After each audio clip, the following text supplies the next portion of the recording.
Cities that show up on real maps, then vanish. Lands where the sea turns to jelly, ruins buried under sandstorms with no clear origin. Were these places ever real, or were they slipping in from somewhere else entirely? There was once said to be a place called Brazil.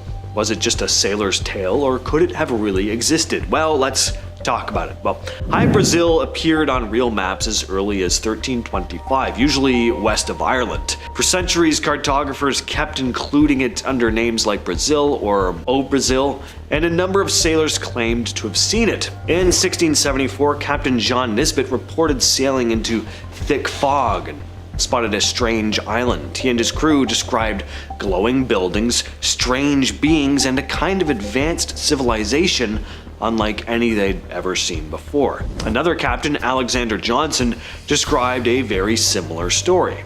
Now, what made Brazil different from other Phantom Island stories is that it kept showing up. The island was said to appear only once every 7 years and then vanish again. But was this just a case of mistaken identity? Maybe a rock formation? Or a mirage? Well, possibly, but some believe it was something stranger, an island that didn't exist in our world all the time, a kind of glitch, slipping in and out of reality. Thule first showed up in the writings of Pytheas, a Greek explorer who claimed to have sailed 6 days north of Britain around 320 BCE. He described coming across this strange icy land where the sea turned thick like jelly and the sun barely set. Roman writers who would come later picked up on the story, calling Thule the northernmost place on Earth, right on the edge of the known world. People have argued for centuries about where Thule might have actually been. Iceland, Norway, the Shetlands, none of them really match Pytheas' description.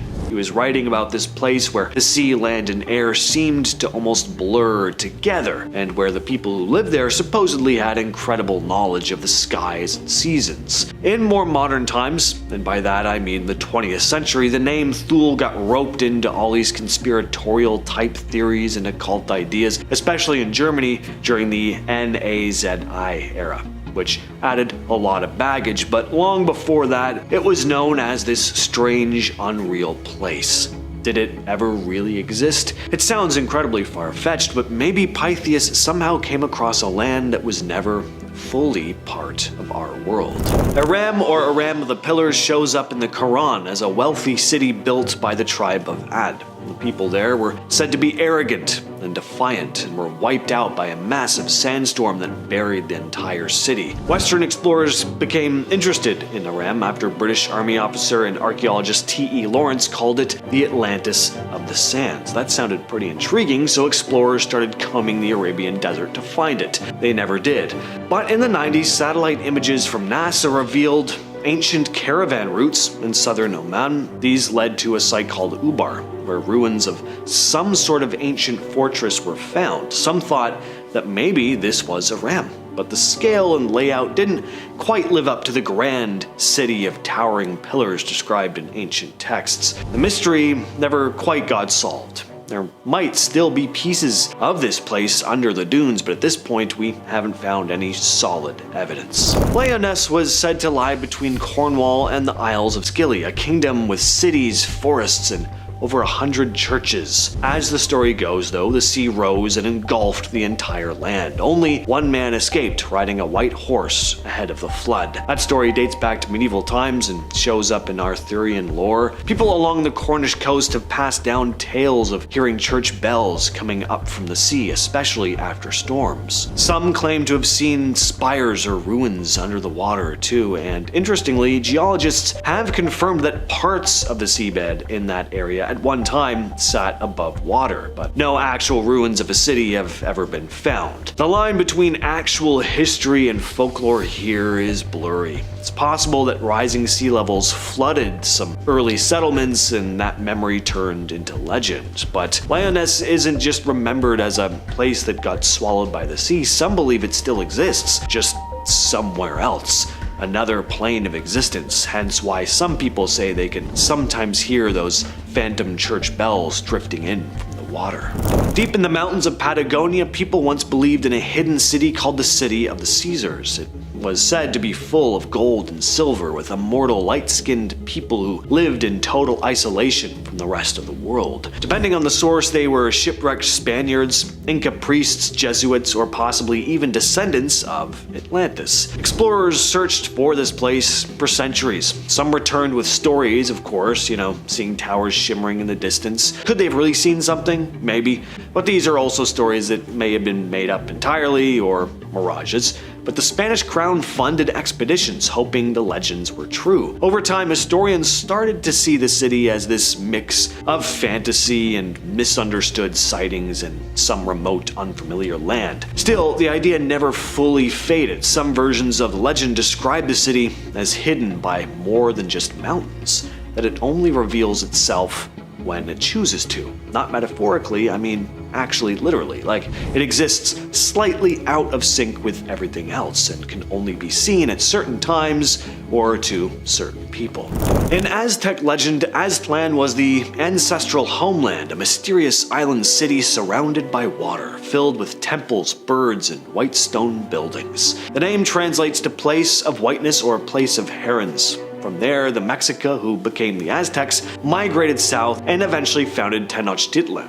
No one agrees where Aztlan was. Some think it was somewhere in the American Southwest, maybe northern Mexico, but nothing has ever been confirmed. Spanish chroniclers tried to trace the migration path, but mostly found contradictions. Over time, Aztlan became more myth than memory, a spiritual origin rather than a real historical place. The descriptions, though, are oddly specific. 7 caves or chambers radiating light, architecture that doesn't quite line up with anything known from that time period. Some scholars think Aztlan was symbolic, representing a lost age. Others have floated more speculative ideas, but there are no ruins, no direct evidence. Maybe it never existed at all. Maybe it never existed in this version of reality. Kitezh is often called Russia's Atlantis. According to legend, it was a holy city hidden near Lake Svetloyar. When Mongol forces showed up in the 13th century, the people didn't fight or flee, they prayed. The city reportedly sank into the lake before the invaders could reach it. Some say that on quiet nights you can hear the sounds of those prayers or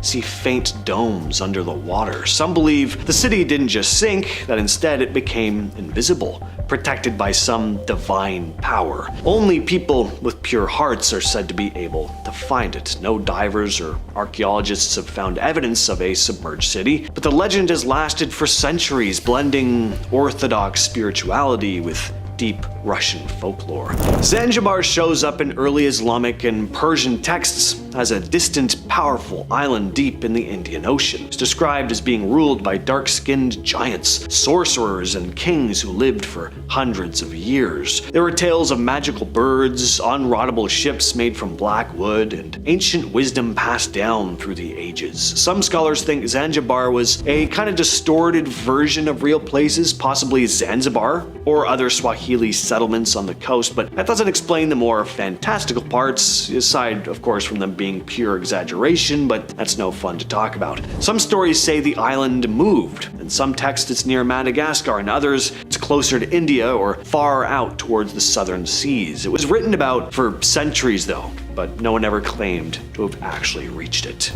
In the 1500s and 1600s, European maps of North America often included a city called Norumbega. It was usually shown somewhere near modern-day Maine or Massachusetts on the banks of a wide river. Explorers like Jean-Alphonse and David Ingram claimed to have seen it, this lavish city with massive towers and beautiful people, but as more of the continent was mapped, Norumbega faded. Later explorers couldn't find it at all. Cartographers eventually dropped it from maps altogether, figuring the whole thing had just been made up.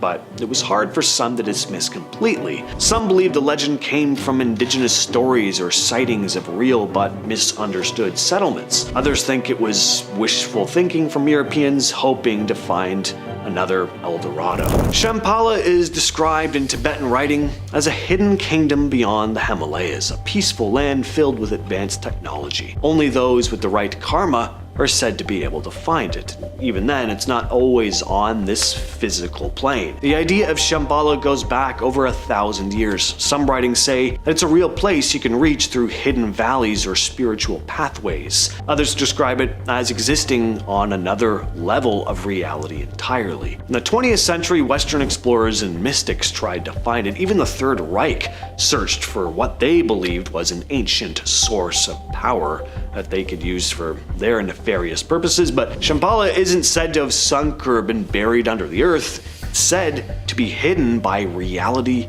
itself. Tibetan Buddhism treats it as this parallel world that overlaps with ours, one that you can tap into if you know how to align yourself. The Hellfire Caves are a series of man-made tunnels and caverns in Buckinghamshire, England, stretching about 260 meters underground. The caves were created in the 18th century and were used by a secretive club founded by Sir Francis Dashwood, which included influential figures like William Hogarth and John Wilkes. Though Benjamin Franklin wasn't a member, he was also a close friend of Dashwood and visited the caves several times. Apparently. The club operated under various names, such as the Brotherhood of St. Francis Wycombe and the Order of the Friars of St. Francis of West Wycombe. Their motto, "Do what thou wilt," kinda hints at their hedonistic lifestyle. Members were rumored to engage in these wild, pagan-like rituals. They were said to hold feasts that included excessive drinking and debauchery. Locals would gossip about the devil worshipping supposedly going on down there. Some even whispered about them practicing human sacrifices. By the early 1760s, the club had faded away, but urban legends about the caves continued. One of the most popular stories involves the ghost of Suki, a young maid who was accidentally killed during a prank. People also claim to have seen her ghost wandering the caves. Another legend mentions the spirit of Paul Whitehead, a former steward of the Hellfire Club, who's also said to haunt the tunnels. The Edinburgh Vaults, also known as the South Bridge Vaults, are a series of chambers beneath the South Bridge in Edinburgh, Scotland. This bridge was built in the late 18th century, completed in 1788, and originally served as a way to connect different parts of the city. For about 30 years, the vaults were used for different businesses. There were taverns and workshops for cobblers, but the vaults were never properly sealed against water, which meant they began to flood soon after opening. By 1795, businesses started abandoning the space, and the vaults quickly became a hangout for homeless and criminals. Illegal gambling dens started cropping up, and there were even rumors that body snatchers started stashing corpses down there. As the Industrial Revolution changed the landscape of Edinburgh, the area nearby turned into a slum, and the vaults then became cramped living quarters for many poor families. The conditions were horrible, as you can imagine. I mean, living in a tiny room with 10 other people, no sunlight, and a stench that combined stale waste with fish oil lamps. It's no wonder robberies and killings became so common. The vaults were eventually closed down as early as 1835 or as late as 1875. And they were mostly forgotten until the 1980s, when a former Scottish rugby player, Norrie Rowan, stumbled on a tunnel leading to them. Norrie helped a Romanian rugby player escape from the secret police through this very tunnel during the Romanian Revolution. I want to know more about that, but that's probably another video. The Paris catacombs are, of course, one of the most famous underground sites in the world, and they definitely have a reputation for being a little creepy. Beneath the city of Paris lies a vast network of tunnels and chambers filled with the bones of over 6 million people. It's one of the most macabre tourist destinations in the world, but most of the tunnels are off limits, with many believing they were sealed off to keep something sinister contained. The catacombs started out as limestone quarries in the late 18th century, but when Paris's cemeteries started getting overcrowded and then started causing health issues, city officials decided to move some of the bones underground. They transferred remains from several different graveyards into these tunnels, stacking them up, kind of creating these artistic displays of skulls and femurs. Urban legends say that the catacombs are haunted, that lost spirits roam the tunnels. And not just the spirits of people who were interred here, but people who have wandered too far into the catacombs and never found their way out again.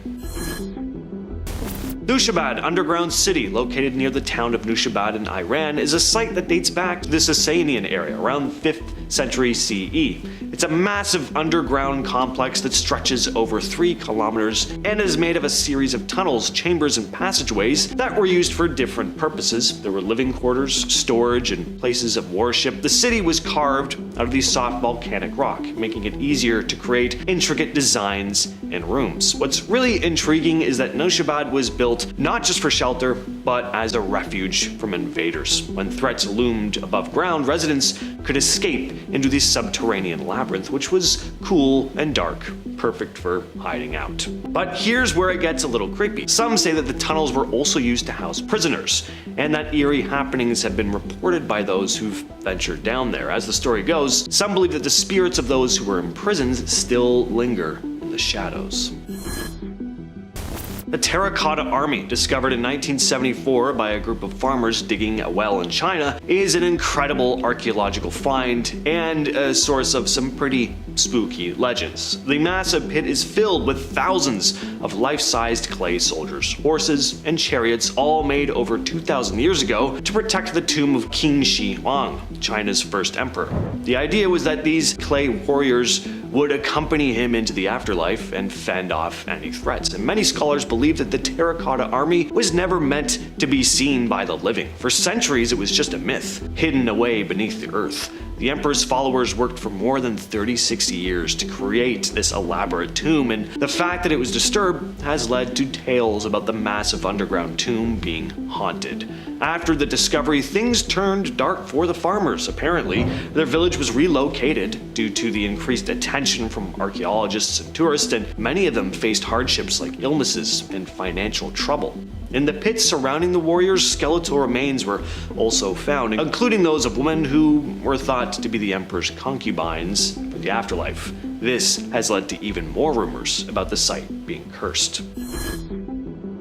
Toiming Cave, also called the Cave of the Twins, is located in a nature reserve in Israel, right on the edge of the Jerusalem mountains. The cave is pretty interesting because it's packed with archaeological finds from different times in history. Researchers have found human bones, old weapons, and coin hoards in there. There's also evidence that the cave had an alabaster quarry dating back to the Middle Bronze Age, but what's really cool is that it might have been used for necromancy rituals during the late Roman period. Between 2010 and 2016, archaeologists found over 120 intact oil lamps inside this cave. Most of these lamps are from the 2nd to 4th centuries CE, and they were purposely placed in narrow crevices along the walls or under debris. Some spots had clusters of these oil lamps mixed in with weapons, pottery from earlier times, and even human skulls. This all hints that the cave could have been used for rituals related to communicating with the dead. The idea is that people were lighting these lamps to connect with spirits of the underworld, trying to talk to the deceased or predict the future. It turns out using caves for rituals was a common practice back in the Roman and Byzantine days. Historical texts even mention cases of witch trials happening in caves like this. Beneath the streets of Columbia, South Carolina, there's a mysterious network of catacombs, and no one really knows for sure what they were built for. These eerie tunnels are completely off limits to the public. In the late 19th and early 20th centuries, Columbia was booming and extra space was needed, so a series of passages and rooms were constructed under the city. Now, initially intended for practical uses like storage, as time went on, the stories about these catacombs started to shift. They started being used during Prohibition for bootlegging operations or to stash away stolen goods, but the legends didn't even stop there. There are even darker tales that the catacombs may have been used for more sinister things like secret rituals or hideouts for some of the worst criminals in the city. And then you have the fact that nowadays these tunnels are sealed off. A lot of it's off limits, and a lot of them remain unexplored. So, what could be lurking down there? Beneath the streets of Rome lies a vast labyrinth of tunnels and chambers known as the catacombs. These ancient burial sites date back to the 2nd century and served as the final resting place for early Christians, Jews, and various minority groups during the Roman Empire. While they may not be your typical underground city, the sheer scale and history make them really cool. The catacombs are divided into several key areas, including the catacombs of San Callisto, the catacombs of San Sebastiano, and the catacombs of Priscilla. Each of these locations has intricate tombs adorned with all these beautiful frescoes and sculptures, giving you a bit of a glimpse into the beliefs and lives of those who are buried there. Some of the artworks depict biblical scenes. Others have symbols of faith reflecting the hope of resurrection in a time of persecution. As you wander through these narrow passageways, the atmosphere can feel eerie, no doubt. And there are miles of tunnels filled with remains of over 1 million people, so that definitely adds to the creep factor. Some legends say that the catacombs are haunted, with whispers of the past echoing through the dark corridors.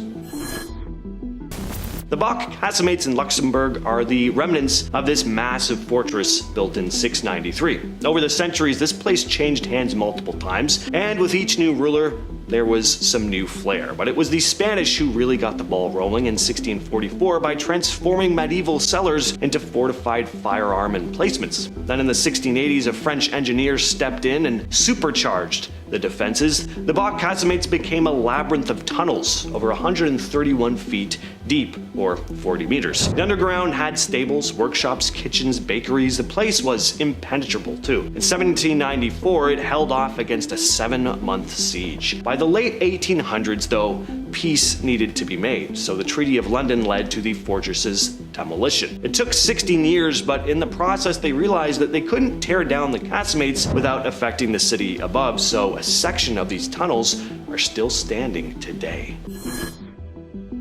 Kaldhara village in India may not be an underground city, but it is very old, abandoned, and supposedly cursed. So what happened to this place? Well, legend has it that a tyrannical prime minister named Salim Singh set his sights on the daughter of the village head. She wasn't into him, but he wasn't the kind of guy to take no for an answer, and he threatened the entire village with dire consequences if they didn't give in to his demands, to, I guess, force this woman to marry him. Now, instead of bowing down to this cruel ruler, the people of Kaldhara packed up and they left. And not just a handful of people, 85 villagers worth of people vanished into the desert, never to be seen again. But they did leave something behind. Before they vanished, they placed a curse on the village, declaring that no one would ever be able to settle there again. And today, Kaldhara still stands, but locals warn that anyone who tries to spend the night there may not make it out alive. Starting off this list in our number 10 spot, we have the Lost City of Z. Have you ever heard of the Lost City of Z? This legendary place has been a source of fascination for explorers for over a century. Picture this: British explorer Percy Harrison Fawcett, completely obsessed with finding this mythical city believed to be hidden deep in the Amazon jungle. In 1925, Fawcett, his son, and a companion ventured into the jungle and vanished. Gone without a trace. Now people think the Lost City of Z wasn't just about gold, but maybe a super advanced civilization with knowledge way beyond our time. Some even whisper that this city isn't just lost to history, but perhaps tucked away in another dimension, hidden from our everyday view. Locals share eerie stories of energy vortexes and strange disappearances in the Amazon, adding fuel to the fire that the Lost City might exist in a whole other plane of existence. Could it be lost not to time, but to another world entirely? Machu Picchu, perched high in the Peruvian Andes, is more than just an ancient engineering marvel, it's a total head-scratcher. Imagine building something with such impossibly precise stonework, and yet we still don't fully know why it was built. Was it just a religious site, or something more? Some folks believe that the site, with its weird energy fluctuations and its seemingly impossible alignment with the stars, might be a portal to another dimension. Over the years, plenty of visitors have reported feeling time distortions and inexplicable energy surges while wandering through the ruins. Could it be that Machu Picchu's remote location, high in the mountains, holds more than just the secrets of an ancient civilization? Maybe it hides the key to a gateway to realms beyond our own. What do you think? Imagine a city carved into red sandstone cliffs. That's That's Petra in Jordan. Once a bustling trade hub, it was mysteriously abandoned by the 7th century. Petra's intricately detailed tombs and temples are undeniably beautiful, but its purpose might be way stranger than we actually realize. Some theorists believe that Petra was a place of immense mystical power, and the very stones that form the city might be part of an ancient mechanism designed to open gateways to other realms. Hidden deep within its structures are caves and tombs, possibly acting as energy conduits to other dimensions. Could Petra have been a city not just of commerce, but of interdimensional significance? The evidence of advanced knowledge found in the city suggests there's more to Petra than meets the eye. Perhaps it's a portal that's been closed off to the world for centuries. It's a fascinating mystery, isn't it? Legend says that deep within the earth, hidden beneath the icy peaks of the Himalayas, lies the mythical underground city of Agartha. Imagine a city that's the last refuge of a super advanced civilization, one that escaped cataclysms that destroyed surface life thousands of years ago. And while no one's found physical evidence yet, many accounts from explorers and spiritual seekers hint at a network of tunnels and hidden pathways beneath the earth leading to this legendary city. Could Agartha be more than just a metaphor for an enlightened society?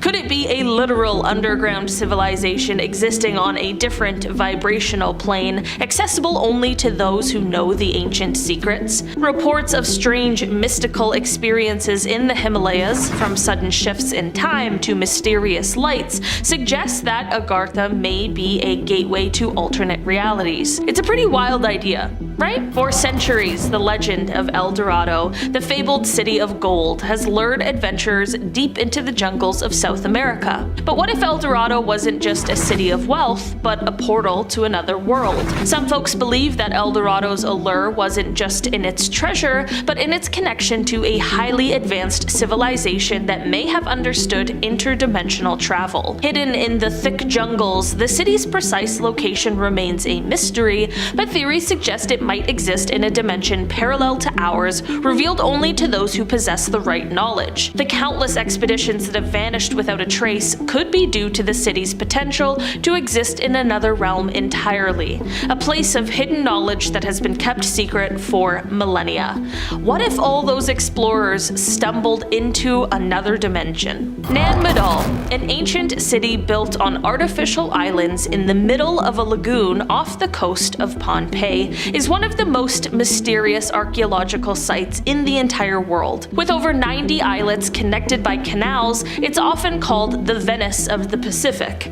The city's massive basalt stones and perfectly arranged structures suggest that its builders had knowledge that went way beyond anything seen at the time. Legend says the city was built by twin sorcerers who levitated the stones with the help of a flying dragon. How cool is that? It hints at otherworldly powers for sure. Some people believe that Nan Madol is not just a city lost to time, but a remnant of a civilization that was linked to interdimensional forces.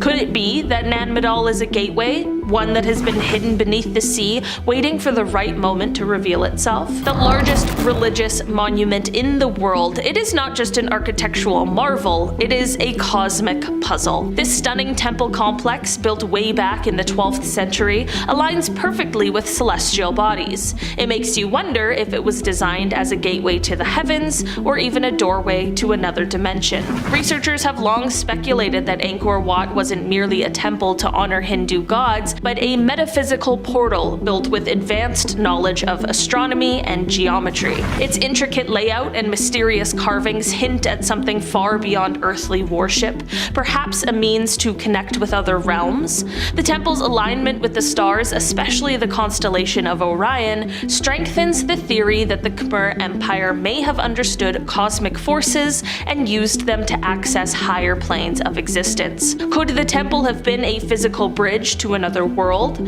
Some believe it was a cosmic conduit, a gateway lost to time but still present in the design, waiting for those who can decipher its secrets. It is definitely mind-blowing to think about. The Great Pyramids are one of history's most enduring mysteries. These colossal structures, built with almost supernatural precision, are aligned with the stars in ways that still baffle us today. The theory that the pyramids are more than just tombs has gained traction over the years. Some suggest they could be portals to other realms, designed to connect our world with higher planes of existence. The mysterious shafts inside the pyramids point towards specific stars, and the discovery of hidden chambers within these ancient monuments has only deepened the mystery. Could the pyramids have been constructed as a kind of interdimensional gateway? Energy readings around the pyramid complex have shown unusual magnetic and electromagnetic activity. This leads some to believe that the pyramids might not just be relics of the past, but functioning devices, channels to another world or dimension. With theories pointing to both advanced ancient knowledge and mysterious energies, the pyramids may hold the key to understanding alternate realities. It's definitely interesting to consider. The Cave of Swallows, located in Mexico, is a deep pit cave with one of the most stunning vertical drops in the world. At 1,093 feet deep, it's the second deepest pit in Mexico, but it's not just its depth that's fascinating. It is the strange, mystical phenomena that surround it. The cave is home to countless birds, including the white-collared swifts that perform an almost ritualistic dive every evening. Watching the swifts plummet downwards, pulling their wings into free fall is mesmerizing, but it also stirs up some questions. Could this dramatic plunge into the earth be symbolic of a journey between worlds? Local legends suggest that the cave may have served as an entrance to the underworld for ancient cultures, and its overwhelming size and mysterious echoes fuel the idea that it could have been more than just a natural formation. Some have even suggested that the cave's eerie, almost otherworldly atmosphere might be linked to a portal, a passage to other dimensions hidden beneath the surface. It's definitely like something out of a movie. Hidden beneath the Mexican desert, the Cave of Crystals in Chihuahua is like something straight out of a science fiction movie. Inside, massive crystals, some up to 36 feet long, glow eerily in the dark. Their sheer size and beauty are astonishing, but the crystals are more than just geological wonders. The cave's extreme conditions, temperatures reaching up to 136 degrees Fahrenheit with nearly 100% humidity, makes it nearly impossible for humans to visit without specialized equipment. But here's the really puzzling part. Could these massive, almost otherworldly crystals be more than just natural formations? Some believe that they were deliberately placed there by an ancient civilization, possibly to harness their energy for ritualistic purposes, or perhaps to open gateways to other realms. With their unique properties, such as the ability to amplify energy, the crystals might serve as a key to unlocking interdimensional travel. Are they simply geological wonders, or do they hold the secrets to accessing other realities? It definitely makes you wonder, doesn't it? There's a whole abandoned underground city beneath Seattle, and no, I'm not just talking about a system of tunnels. This is an actual city that people used to live and work in. Back in 1889, the Great Seattle Fire tore through downtown, leveling almost everything in its path. The city decided to rebuild, but instead of just throwing up new buildings, they did something kind of different. They raised the entire street level. They dumped soil and debris between buildings, creating this elevated ground floor. The problem was that some business owners had already started rebuilding before the city's plans were finalized, so their brand new ground floors ended up underground. So instead of tearing them down, the old sidewalks and storefronts got sealed off, leaving behind this maze of hidden streets and alleyways beneath Pioneer Square. By 1907, city officials condemned the underground, worried it was turning into this breeding ground for crime and disease, because yes, people still went down there. For years, it sat abandoned and forgotten, until the 60s, when a historian named Bill Speitel turned it into a tourist attraction. Today, city, you can actually take a guided tour through these eerie, half-lit tunnels and see the old storefronts still standing there frozen in time. And of course, because it's a creepy underground city, there are plenty of ghost stories as well. Los Angeles might be famous for its glitzy Hollywood lights, but beneath the surface, some believe there's something far older and stranger hiding in the dark. In the 1930s, mining engineer George Warren Shufeldt became obsessed with a legend passed down by the Hopi natives, which spoke of this ancient civilization of lizard people. Not the type of reptilian shapeshifters we think of today with conspiratorial stuff. This was a race that were said to have revered the lizard, and these people supposedly built this massive underground city under what is now LA 5,000 years ago. This subterranean city, allegedly designed in the shape of a giant lizard, supposedly stretched from the northeast LA all the way to the central library downtown, with secret passageways leading to the ocean, allowing seawater to push fresh air into the chambers. And Shufeldt claimed to have developed a device that he called a radio X-ray, which he used to detect underground tunnels, and maybe even more exciting, if you're a greedy little troll like me, a treasure room beneath Fort Moore Hill. I just hear the word gold and gold. Anyway, he convinced the city to let him drill a 350-foot shaft in 1934, promising that gold artifacts would be found. But before he could reach anything, the dig was abandoned because of cave-in concerns and funding issues. After that, Shufeldt disappeared from the public eye, dying in 1957 without ever proving his claims. But winding things back a little, right before Shufeldt was about to start the dig, a local psychic named Edith Eldon Robinson claimed to have had a vision of, quote, a vast city in mammoth tunnels extending to the seashore. Just a coincidence, or was something really buried beneath Los Angeles, something we were never meant to find? Disney World. Don't it just make you want to smile? It's the most magical place on Earth, they say, but what a lot of people don't know is that there's a whole hidden world under the park. Down below, there's this massive network of tunnels called utilidors, and these underground passages let cast members, move around the park without being seen by guests. And think about it, have you ever seen someone dressed as Mickey Mouse casually walking through Tomorrowland on a smoke break? I haven't, because I've never been to Disney World or Land or whatever, but for those of you who have you ever seen that? Probably not, because Disney is all about maintaining the illusion, and these tunnels make sure of that. They also house a bunch of behind-the-scenes operations, from trash collection, costume changes. The tunnels are so big that they're actually considered the first floor of the park, with what we see at ground level actually being the second floor. But is that all there is to it? Of course not. That's not what we do in this channel. We always take things a step further, and with a secret underground system this big, there are always urban legends and rumors. Some say there are hidden rooms used for secretive Disney business, that late at night in those dark tunnels beneath the park, things get a little less family friendly. Buried deep within Cheyenne Mountain in Colorado is one of the most secure underground facilities in the world. Built during the Cold War, this bunker was designed to survive a nuclear attack and keep the US government running. The facility is buried under 2,000 feet of granite, protected by blast doors that weigh 25 tons each. Inside, there are multiple buildings sitting on giant springs designed to absorb shock from explosions. But this place isn't just a bunker, it's an entire underground city. It has its own power plant, water reservoirs, and even a subway system for moving people around. Officially, it was the headquarters of NORAD, the North American Aerospace Defense Command, but over the years, rumors started spreading about what else might be going on down there, and some believe it's still in use as a top secret command center. Others say it's connected to an even deeper underground network that stretches across the country. Whatever the case, if you're looking for a place to ride out the apocalypse, this would be a solid choice. If the government ever had to disappear overnight, they'd probably head straight to Mount Weather.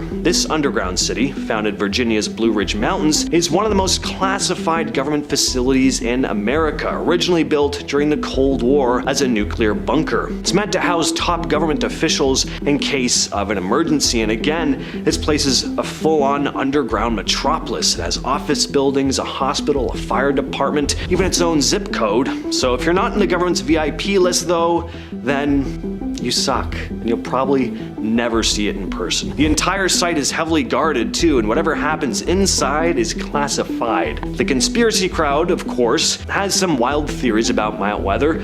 Could it be where the government keeps files on every American citizen? Is it possible it's connected to a larger network of underground bases, including Area 51? Is this place really just for government officials, or are there secret tunnels leading to underground bunkers for the ultra-rich? I think that's probably the case, especially based on what's going on lately. Whatever the case though, if the world ever goes south, don't expect an invite to this place. Washington, D.C. has no shortage of secrets, but one of the strangest involves an abandoned tunnel system hidden beneath L'Enfant Plaza, originally part of an old underground trolley system. These tunnels were built in the 1940s, but later abandoned when the city moved to a more modern subway system. Unlike other abandoned tunnels though, these ones are sealed off so tightly that even urban explorers struggle to get in. So what's in there? Well, some think not much, that it's just another forgotten piece of infrastructure, but others think the tunnels may still be operating. Given DC's history of secret bunkers and underground facilities, it wouldn't be too surprising if there's more going on under the surface than we're being told. After all, if you were going to hide something important, wouldn't an old, sealed-off tunnel system be the perfect place? Back in 1909, the Arizona Gazette published a story about an alleged discovery deep within the Grand Canyon. It was an underground city that looked like something straight out of ancient Mesoamerica. According to the article, explorers found this series of tunnels that were filled with all these mysterious artifacts. There were giant statues and what looked like Egyptian-style hieroglyphics on the walls. The Smithsonian was supposedly involved, but here's where things get a little sketchy. If you ask them today, they'll tell you that they have no record of this ever happening. And while it's easy to chalk this story up as a hoax for that very reason, some people still wonder if the government covered it up, either to protect an important historical find or to hide something even bigger. There are even theories that the Grand Canyon itself may have once been home to an ancient advanced civilization on a bigger scale. You probably don't think of warehouses and data centers as something secretive, but Missouri is home to some of the biggest underground storage facilities in the world. Carved into old limestone mines, these massive underground spaces stretch for miles and are used from everything from cold storage to government records. Places like Subtropolis, yes, that is its actual name, are so large that they have their own roads and even postal addresses. Some of these underground facilities are open for business, but others are more mysterious. Who really knows what's hidden in the deepest sections? One theory is that these underground spaces are connected to secret government bunkers. Sitting beneath the luxurious Greenbrier Resort in West Virginia is one of America's best kept Cold War secrets. Built in the 1950s, this underground bunker was designed to house Congress in case of nuclear war. It had dormitories, a cafeteria, a medical clinic, and even a TV studio to broadcast emergency messages. For decades, it stayed hidden in plain sight, disguised as part of the resort's conference center, until a journalist exposed it in 1992. And after that, the government decommissioned it, but the bunker is still there. You can even take a tour of it today. And based on some of the images I've looked at, it looks like kind of like the back rooms. But of course, with one Cold War bunker revealed, the question is, where did they move Congress's new emergency hideout? If you've ever been to the Denver International Airport, you know it's got some seriously weird vibes to it. From the creepy murals to the giant demonic horse statue outside, the place feels like it was designed by a secret society, and some say that it was. The strangest theory about the DIA is that there's this massive underground bunker system hidden beneath it. Officially, the airport does have underground tunnels, but some people believe that they're part of a much larger, top secret complex designed to house government officials and elites in the event of a catastrophe. And some say there's alien stuff going on down there too. Some even claim the bunkers connect to other underground facilities across the country. There's no hard proof, obviously, but when you consider how weirdly over budget the airport was, billions of dollars mysteriously vanished during its construction, it definitely makes you wonder if something's being hidden down there. Picture used to be a busy mining town. Tons of lead and zinc came out of the ground here during the 20th century, especially during World War II, but nobody paid much attention to where all the leftover waste was going. The result was giant piles of leftover waste from mining operations called chat just sitting around the town. Kids used to play on them like they were sand dunes, not knowing they were full of lead. Years later, it turned out the whole place was contaminated. Lead poisoning was off the charts. On top of that, the ground underneath the town started collapsing because of how much had been hollowed out during decades of mining. Sinkholes opened up in random places. The government eventually stepped in and brought people out and basically said, yeah, you gotta leave. By 2009, it was officially abandoned. You can still go there technically, but it's not safe. Most of the buildings are gone and the few that are left are decaying.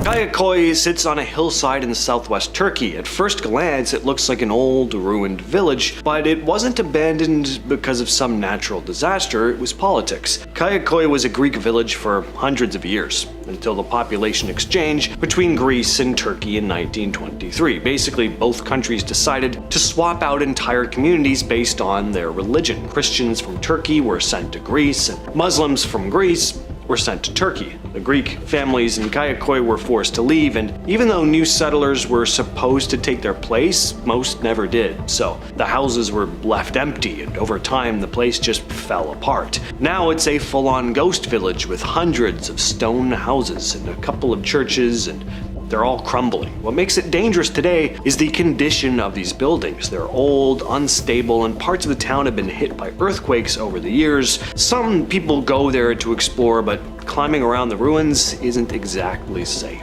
Agdam in Azerbaijan used to be a city of around 40,000 people, but in the early 90s the entire population fled when Armenian forces moved in. The city was completely gutted. Buildings were abandoned, homes were looted, and eventually most of what was left got taken apart for scrap. And what's there now is this wide, empty grid of streets and rubble. You could still see the skeletons of houses, shops, and a mosque, but that's about it. The area is still considered a military zone, and parts of it are filled with landmines. It's super dangerous because there's no way to really know what's buried in the ground.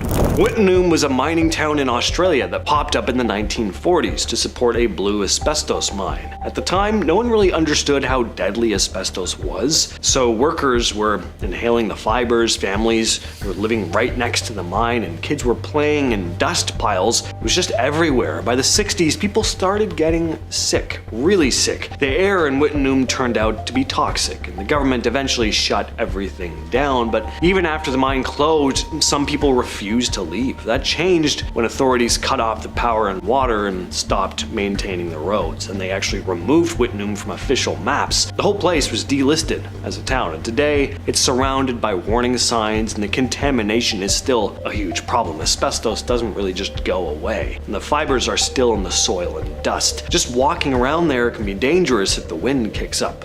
Almost all the buildings are gone, and only a couple of stubborn holdouts stayed behind, but even they're gone now. No one's supposed to go there, and if you do, you're basically risking lung damage for the sake of curiosity. Really not worth it.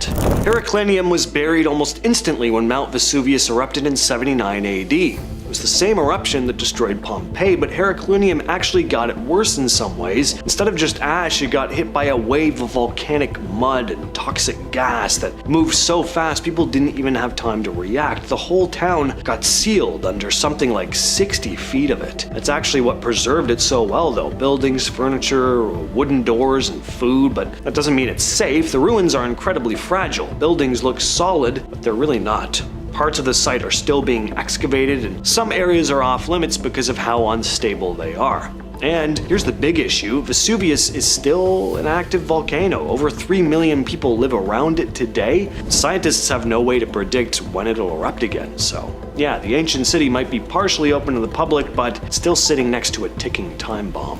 Beichuan County in China was wiped out almost entirely by the 2008 Sichuan earthquake. The quake hit with a magnitude of 7.9 and destroyed most of the buildings in seconds. Whole apartment complexes just crumbled, schools collapsed while class was on, and thousands died, over 8,000 in Beichuan alone. The The destruction was so bad that rescue workers couldn't even reach certain parts of the town. Afterward, the government decided not to rebuild. The damage was just too extensive and the ground had become unstable from landslides. Instead, a new town was built a few miles away, and the original one was turned into a memorial zone. You can visit certain parts of it with permission, but large sections are completely off limits. The buildings that are still standing are half tilted, full of cracks, and slowly breaking down with each passing year. And since the region is prone to earthquakes and landslides, there's always a chance there could be another disaster. Plymouth was the capital of Montserrat, a small island in the Caribbean. But in 1995, a volcano, which had been quiet for centuries, suddenly woke up. Over the next few years, it erupted on and off in waves. In 1997, it blew up again and completely buried Plymouth under ash.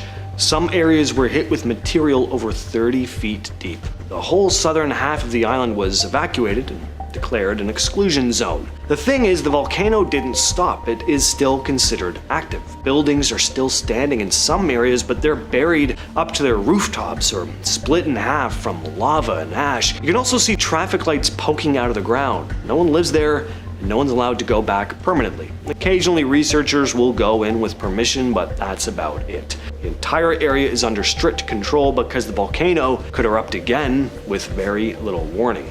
It's still hot underground, and the air quality can turn dangerous on a dime.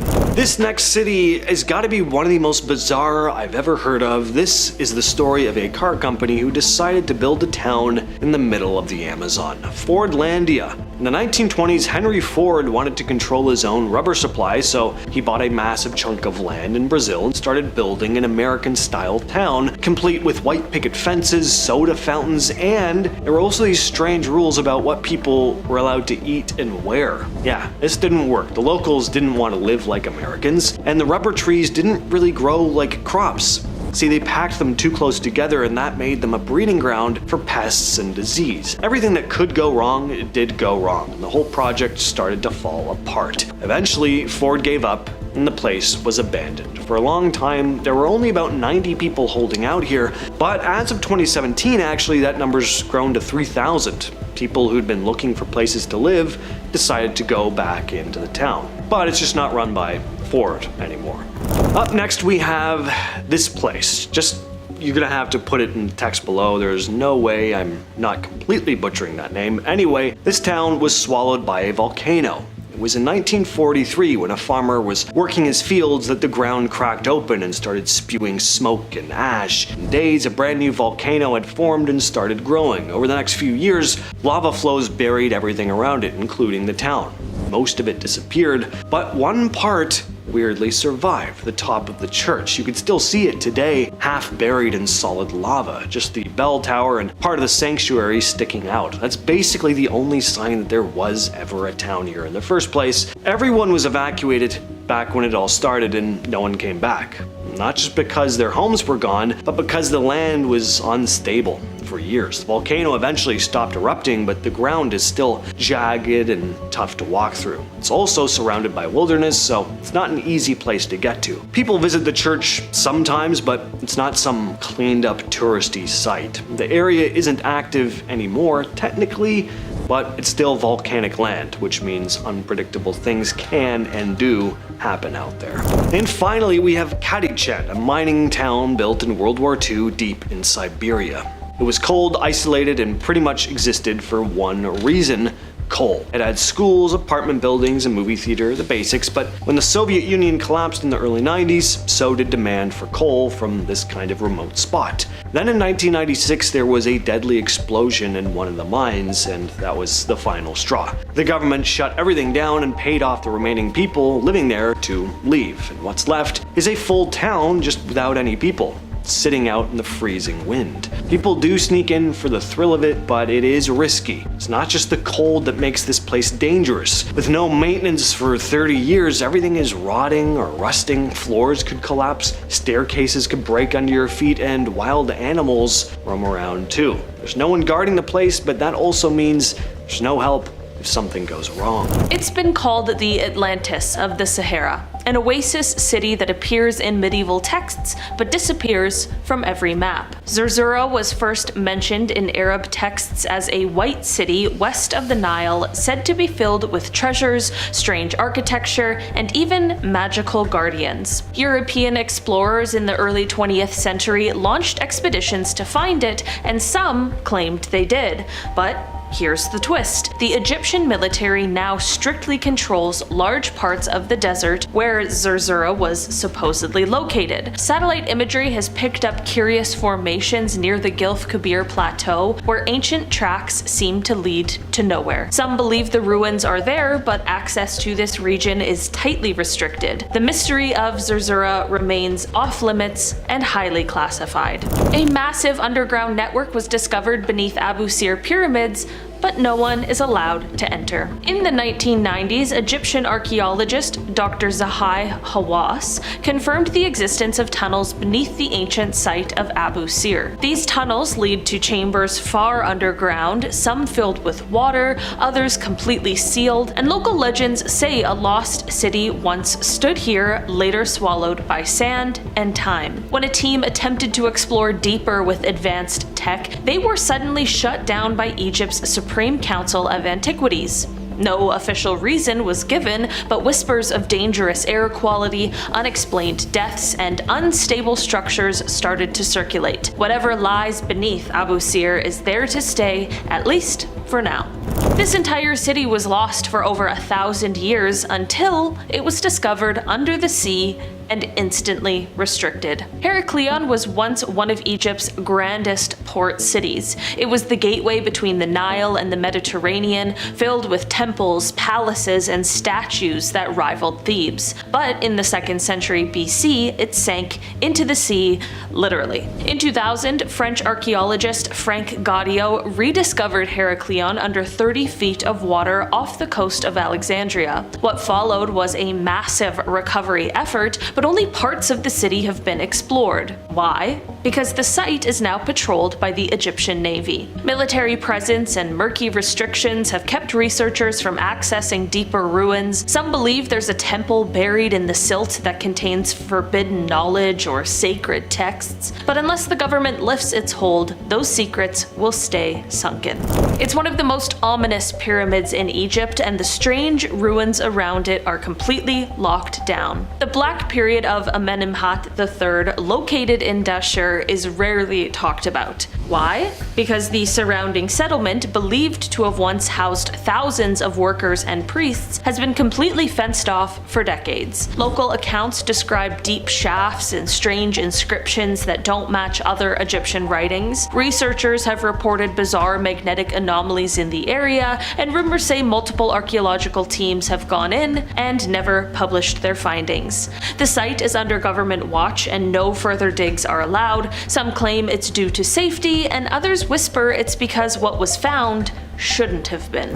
Herodotus once described a labyrinth so vast it made the pyramids look simple. Archaeologists found it, but were then told to stop digging. The Hawara site, located in the Fayum Oasis, is home to the Pyramid of Amenemhat III, but below that lies something far more bizarre. A vast underground structure described by ancient historians as a labyrinth of 3,000 rooms. In 2008, radar scans by a Belgian-Egyptian team confirmed the presence of enormous chambers beneath the ground, but right after their findings were published, the excavation was suddenly halted. Egypt's authorities stated concerns about groundwater and preservation, but skeptics believe that something more was found, something that made authorities nervous. To this day, the site remains sealed and no permits are granted.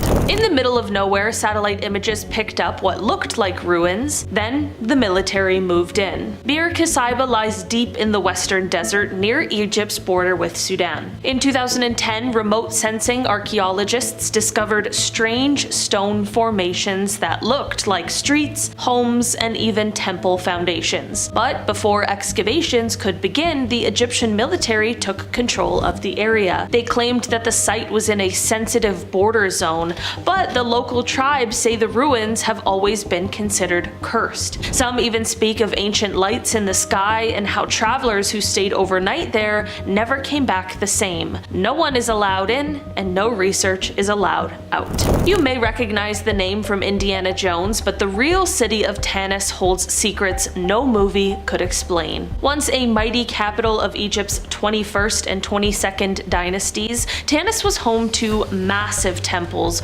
golden tombs, and advanced water systems. But as the Nile shifted course, the city was slowly abandoned and forgotten. Archaeologists uncovered parts of it in the 20th century: massive stone blocks, cryptic sarcophagi, and structures unlike others in Egypt. But then, work abruptly stopped. The reason? Severe flooding, according to officials, but satellite images show large portions of Tanis still visible and military equipment near the site. Some believe Tanis was intentionally reburied due to what was found in one of its untouched tombs, items that don't appear to be of Egyptian origin.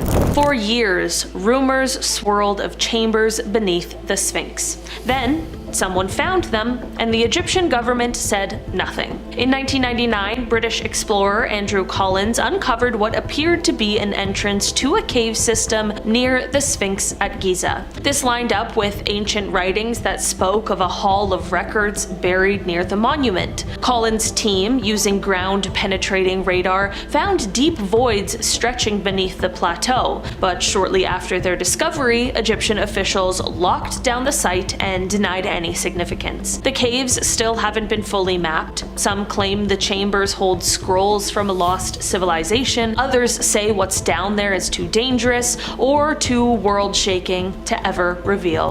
An ancient desert city said to be destroyed by divine wrath was allegedly rediscovered, then quickly erased. Iram of the Pillars is mentioned in the Quran and in Arabian legends as a wealthy city that defied the gods and was swallowed by the desert. In the 1990s, satellite scans by NASA revealed what appeared to be an ancient trade route and a buried city in southern Egypt's desert near the Libyan border. Initial excavations uncovered pillars, massive stone blocks, and what looked like ziggurat-style structures, completely unlike other Egyptian architecture. Then, suddenly, operations ceased. No reports, no photos. The site was declared a national security zone. Some believe Iram was a city that predates dynastic Egypt, and rewriting history that far back might be something authorities just aren't ready to do. In 1901, explorers claimed to find an underground city near the temple of Seti I in Abydos, and then vanished from history. Abydos is one of Egypt's most sacred sites, believed to be the gateway to the afterlife. Beneath it, a hidden entrance led to what early 20th century explorers described as vast tunnels, rooms, and what appeared to be an entire underground complex. This city was rumored to contain depictions of strange flying machines, gods with elongated skulls, and advanced tools carved into the stone. Today, the Egyptian government admits that there are tunnels under Abydos, but exploration is strictly forbidden. Officials cite collapse risks, but no new permits have been issued in over 70 years. What lies beneath Abydos may not just rewrite history, it might question who really built it. Egypt holds more secrets than we'll ever fully know, and these cities, hidden, sealed off, or simply erased from maps, are a chilling reminder that history isn't always in the textbooks. Sometimes it's buried on purpose. Most people have never heard of the Western Shah dynasty, and that is exactly the problem. Located near Yinchuan in the Ningxia region, the Western Shah tombs are the burial grounds of an erased empire from Chinese history books for centuries. The massive site is often called the pyramids, but unlike their Egyptian counterparts, these are heavily restricted. Officially, parts are open to the public, but over 200 tombs remain sealed sealed off, and any attempt to dig deeper is met with immediate denial from the state. Why? Some believe the buried relics could reveal that this dynasty developed independent writing, technology, and even pre-Mongol alliances that threaten official timelines. You've probably walked right over it and never known. Under the bustling streets of Beijing lies a 33 square mile underground city built during the Cold War, but many believe it's actually built over ancient tunnels leading to older, forbidden ruins. Known as Dixiacheng, this subterranean world was supposedly designed to protect residents from nuclear attack. But here's the catch. Huge sections of it are still off limits, guarded and monitored by the military. Some urban explorers claim that the lower levels contain ancient stone architecture predating modern construction. If true, that would mean that the Cold War shelter was just a cover for something much older and far more mysterious. Imagine a city built for the afterlife that you're not allowed to visit in this one. Fangdu Ghost City, located on the Ming Mountain near the Yangtze River, is a complex of temples and shrines dedicated to the Chinese underworld. While some parts are accessible, many ancient crypts, tunnels, and original city ruins remain closed off. What makes it strange is that local legends say those buried here were not ordinary citizens, but powerful sorcerers and alchemists trying to reach immortality. Some believe the real city lies underground, guarded by spiritual wards the government won't let researchers break. When archaeologists unearthed Sansingdui in Sichuan, they expected another early Chinese settlement. What they found instead was an ancient city filled with alien-like bronze masks, enormous ritual trees, and gold-covered statues unlike anything else in Chinese culture. Dated to around 1200 BCE, the site doesn't match any known Chinese dynasty, and it challenges everything we thought we knew about ancient China. Incredibly, only a small part of the site is accessible. Government archaeologists have refused to allow foreign teams full access to the surrounding area, citing preservation, but some believe there's more buried here, possibly even evidence of an ancient outsider civilization. If there's one place in China that terrifies even the most seasoned explorers, it's Lop Nur. Once a salt lake, now a dried up desert, Lop Nur was the site of China's earliest nuclear tests, but long before that, it was home to a thriving ancient city known as Lulan. The city vanished mysteriously over 1,600 years ago, and its remains have only partially been found. Despite this, most of the region remains strictly forbidden, surrounded by military zones. Satellite images have shown strange structures buried beneath the sand. Some believe that Lulan was part of a trade empire far more advanced than once believed, and the government doesn't want what's underneath to be found. The city of Xiangyang has been continuously inhabited for over 2,000 years, but below it, well, that's where things get a little weird. In the 1990s, workers accidentally broke into an underground chamber filled with Tang Dynasty architecture, untouched, preserved, and shockingly advanced. Artifacts found hinted at a technological level and cultural exchange that shouldn't have existed. The government immediately sealed it off. No academic papers, no tours, not even photos. Some suspect the lower city might contain relics of forbidden texts or foreign contact, especially with Middle Eastern or Roman empires. To this day, it remains off limits to the public and even most Chinese researchers. Lion City is a 2,000-year-old city intentionally flooded in 1959 to make way for a hydroelectric dam. It now lies under Qiandao Lake, incredibly well preserved, with its stonework still visible. But here's what most people don't know. Diving access is extremely limited, and many sections are closed off by the government. Divers have reported sealed doors beneath the lake that don't match the rest of the city's layout, hinting at deeper vaults or chambers hidden under centuries of water. There are rumors of underwater inscriptions that predate the known founding of the area, suggesting it may have been built atop a much older settlement. Before it was submerged by the Three Gorges Dam, the Baihiliang Stone Ridge in the Yangtze River was considered one of the oldest hydrographic stations in the world. Its carvings date date back over 1,200 years and were used to track flood levels, but here's where things get really mysterious. Beneath the carvings lie sealed chambers that were never excavated. After the dam was completed, access to the ridge was cut off except through a tightly controlled underwater museum. Many believe the carvings sit atop the ruins of a long-lost city buried in the riverbed, yet the Chinese government refuses to allow further dives, claiming it's too dangerous even with modern equipment. Yes, there is a pyramid in China, and no, you are not allowed anywhere near it. Mount Baigong in remote western China is home to the so-called Baigong pipes, fossilized tubes found embedded in ancient rock near a large pyramid-like structure. The Chinese Academy of Sciences initially investigated, but later went silent. The site has since been placed under military control. Explorers who've gotten close describe unnatural geometric alignments, magnetic anomalies, and even sealed stone doors. Whether it's a natural formation or not, the government's refusal to allow further study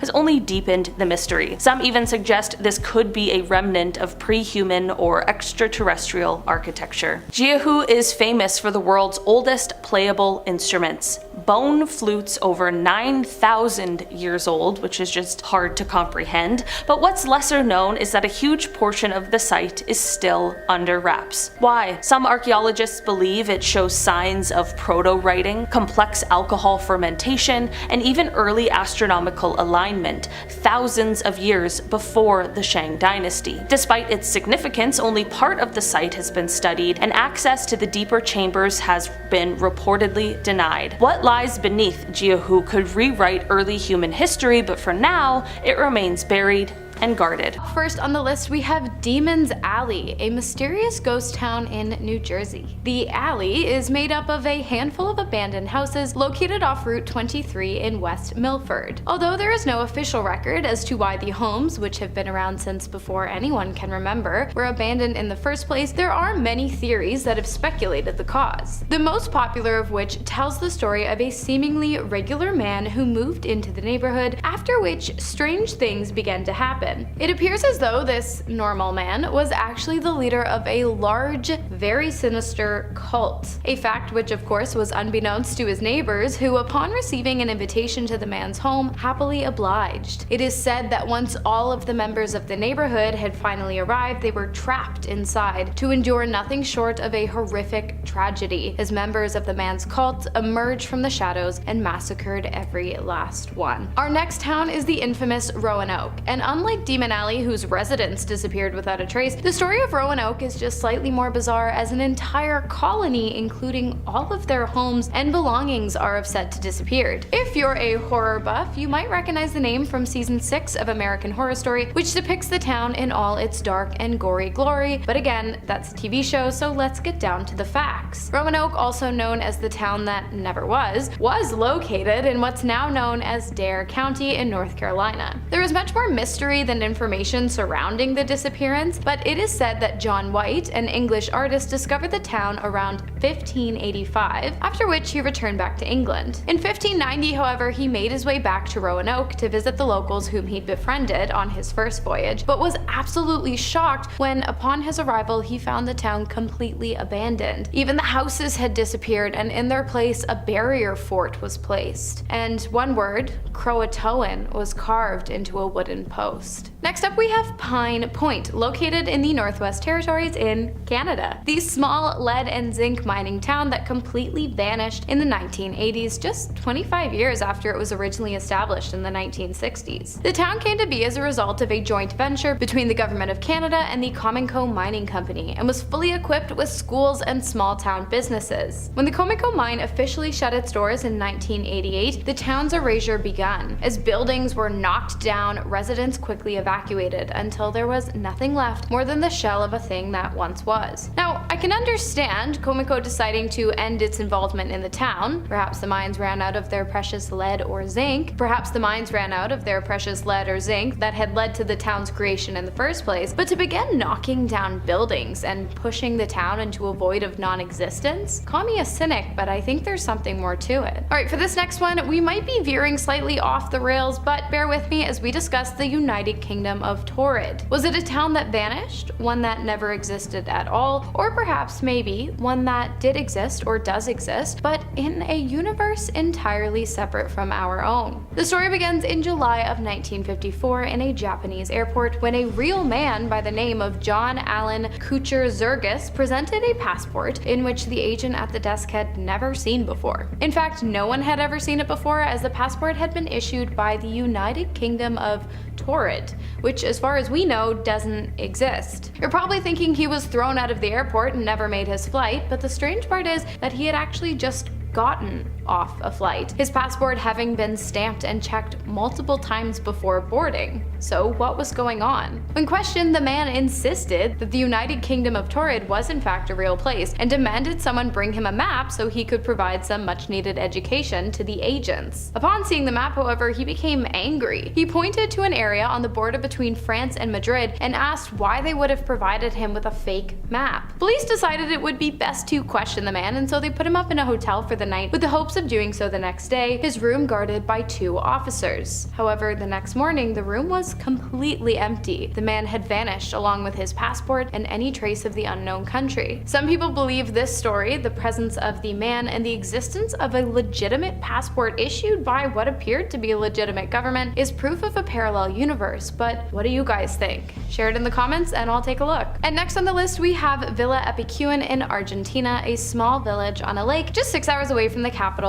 Buenos Aires. The town was created in 1920 when an Englishman saw the land and decided to lease it with the hopes of converting it into a tourist hotspot. He built a resort and paid local scientists to back his claims that the town's lake had healing properties, and all of a sudden, business was booming. Argentinian natives flocked to the area for a chance to experience the waters, along with many Jewish tourists who had found interest in the lake's uncanny similarity to the Dead Sea. While you might be thinking visitors to the town were unfortunate victims of a tourist trap, the mineral-rich lake really did have restorative properties and helped many people with arthritis, skin conditions, and even diabetes. The good fortune did eventually come to an end, however, when in 1985 it started to rain, and rain, and rain some more. So much so that water levels began to rise at a rate of 1 centimeter per hour. And by the end of it all, after 2 weeks of heavy rainfall and a broken dam, the water was 3 meters deep and the town was evacuated. It seems that all the water had given, it had also swiftly taken away. The town remained empty even after the water level subsided many years later, except for Pablo Novak, age 39, who was born in the town and who remains to this day living in solitude in the ghost of a town that once was. Next on the list, we have Varosha Famagusta on the island of Cyprus. Once a booming tourist town, the area is now nothing more than memories and ruins. In the late 1960s, the town had an estimated population of 60,000 individuals, a number which rose significantly in the high season to 100,000 people staying in the town. So, what happened to it? Well, in 1974, Turkey invaded the island country, causing citywide evacuations. The town was left abandoned and frozen in time, as occupants of the area had to flee quickly, leaving behind all of their belongings as if they had just run out to the store, expecting to be back home in no less than 20 minutes. After the attack, however, the town was fenced off from the rest of the island and no one was allowed to return, not even to retrieve items left behind. Because of this, the town still stands today, deserted and eerie, a snapshot in time, untouched for over 50 years. And next we have Hashima, Japan, also known as Battleship Island. So not just a town, but an entire island that became nothing more than a ghost town. The island was discovered about 9 miles, 15 kilometers away from the city of Nagasaki. And in 1810, coal was discovered there, an incredibly valuable resource at the time. In 1887, the island was converted into a mining facility inhabited by over 5,000 individuals. But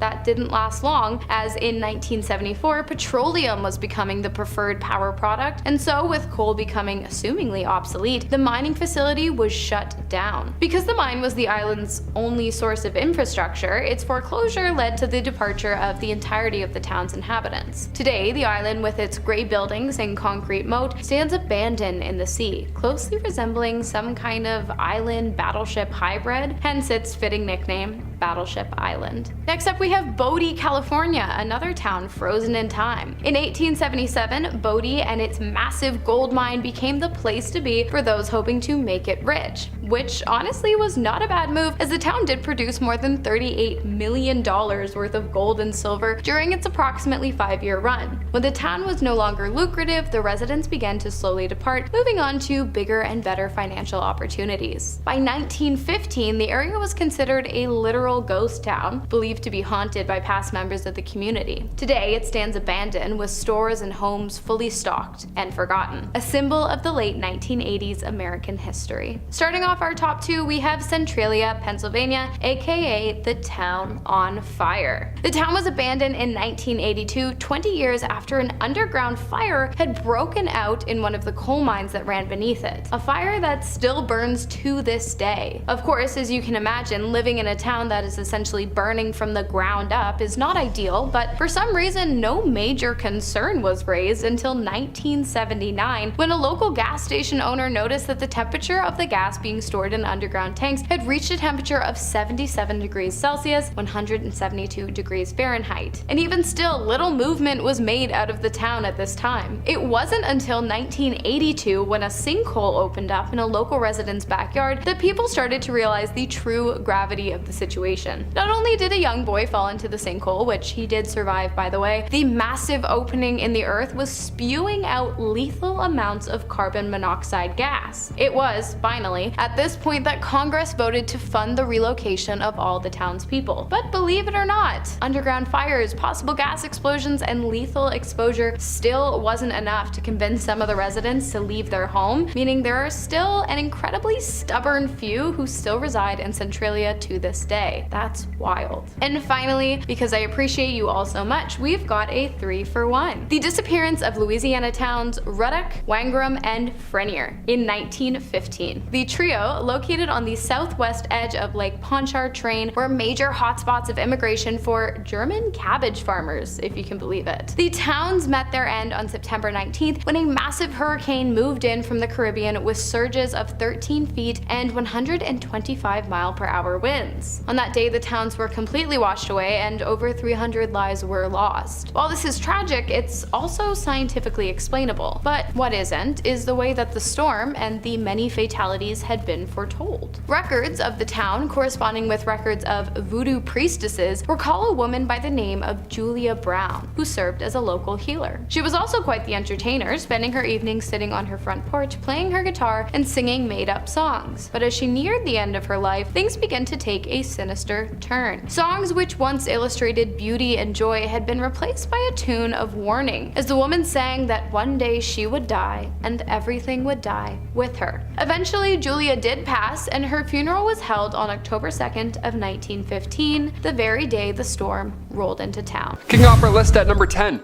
Athens, Greece. Of course, Athens is the largest city in Greece, and of course, if the Olympics are any indication, Athens is quite old. It's been around for a while. People have been hucking javelins for quite a few years. One of the oldest cities in the world, being inhabited for around 7,000 years. Yeah, not bad. It was once a powerful city-state and the birthplace of democracy, which is a little less exciting than the Olympics, but still rather cool. Exploring the city today can be quite exciting. Some ancient cities are in rough areas of the world, but to visit Greece, learn about ancient democracy and ancient Olympics, then go swim in beautiful water, it's amazing. It's the best trip ever. Ancient empires like the Romans, Byzantine, and the Ottomans, they also settled in this ancient city as well, so a lot of history to go around. Ancient Greeks also used to work out naked. That's just a fun fact that I wanted to share with the world. The word gymnasium translates to the Greek term gymnasion, which meant school for naked exercise. So I ask, what would you prefer? Xavier's School for Gifted Youngsters or Nico's School for Naked Exercise? It's 50-50. Number 9. Ray, Iran. Ray is the oldest city in the province and one of the oldest cities on the planet, with evidence of inhabitants going back as far as 6,000 BC. It's like 8,000 years ago. I can't even fathom that. The Avesta are these ancient scriptures of Zoroastrianism. Now, Arabs took control of the city in 641 AD, and it was almost destroyed by the Mongols later in 1220. Now, somehow, after all of that, there's still historical monuments that still stand to this day. And that includes the 12th century Tigral Tower and an excavation site where 7,000-year-old artifacts were initially discovered. That's so old. Number 8.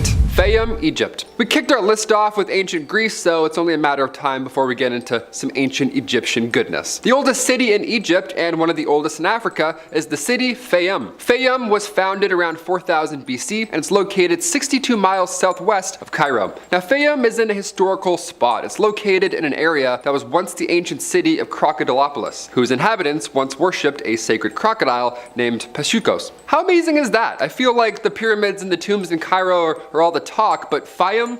It's an ancient relic. Go there instead. Today, the Fayum is home to markets, mosques, and baths. Worth a visit if you're doing a big trip. Don't forget about sacred crocodiles when planning your itinerary. Pyramids, then crocodiles. 1, 2, boom. Number 7. Helike, Turkey. According to Greek legend, Helike was a place that was destroyed by Poseidon himself, aka the god of the sea, storms, earthquakes, and horses. See, what happened was he was upset because those who resided in Helike were refusing to give their statue of Poseidon, or even a copy of it, to the Ionian colonists in Asia Minor, which is now modern-day Turkey. Our modern archaeology, along with ancient sources, have been able to deduce that an earthquake in 373 BC caused the ground beneath the entire city to completely liquefy, which is, well, that's horrifying. And then from here on, a tsunami then hit and totally engulfed the city, and it's said that this all happened in the span of 1 or 2 hours, which sadly left no survivors. In the 1980s and 1990s, under the direction of archaeologist Dora Katsanapopoulou and physicist Steven Suter, a more accurate location of where Helike may be came to light in 2001, and the ancient city was finally located. Number 6. Caral, Peru. An American history professor named Paul Cossack was absolutely fascinated by ancient settlements, as many of us are. But this passion led him to devoting much of his time to studying in Peru, which has, well, such an incredibly rich history already. In 1948, while in Peru, Paul made the discovery that he's been waiting for his entire life. He came across the dry remains of an ancient city. The remains were carbon dated and placed back to around 5,000 years old. The city of Caral was once home to around 3,000 inhabitants pre-Inca. This was already a thriving location while the pyramids were being built. That's how old the settlement is. It appeared to be quite a peaceful place, as there were no obvious signs of battles or weapons, but among the remains were homes, plazas, temples, and an amphitheater, so pretty nice stuff, all things considered. It's said the city was abandoned in 2000 BC, and in 2009 AD, it was made a World Heritage Site. Number 5. Machu Picchu, Peru. For this one, we have another one of the most famous and well-known lost cities, Machu Picchu. This site was built over 500 years ago, and it was once known as the lost city of the Inca, until the modern discovery of it in 1911 by archaeologist Hiram Bingham changed the game. Him and his team actually stumbled upon an ancient city almost accidentally. They were looking for another ancient city, and then they found another one. That's kind of a win, I don't know, or a loss, not really sure. Machu Picchu was built by the incredible Incas who have surprised us in our modern times. Many times with their unbelievable technology or abilities that they had all those years ago, somehow we're still uncovering secrets. It's believed that this place may have been built for the Inca emperor as a sort of estate almost. See, Machu Picchu was built in 1450, but it was abandoned about a century later at the time of the Spanish conquest. And as of 2007, it has been voted one of the new 7 wonders of the world, and work continues to be done on it to maintain and restore this wonderful location. Number 4.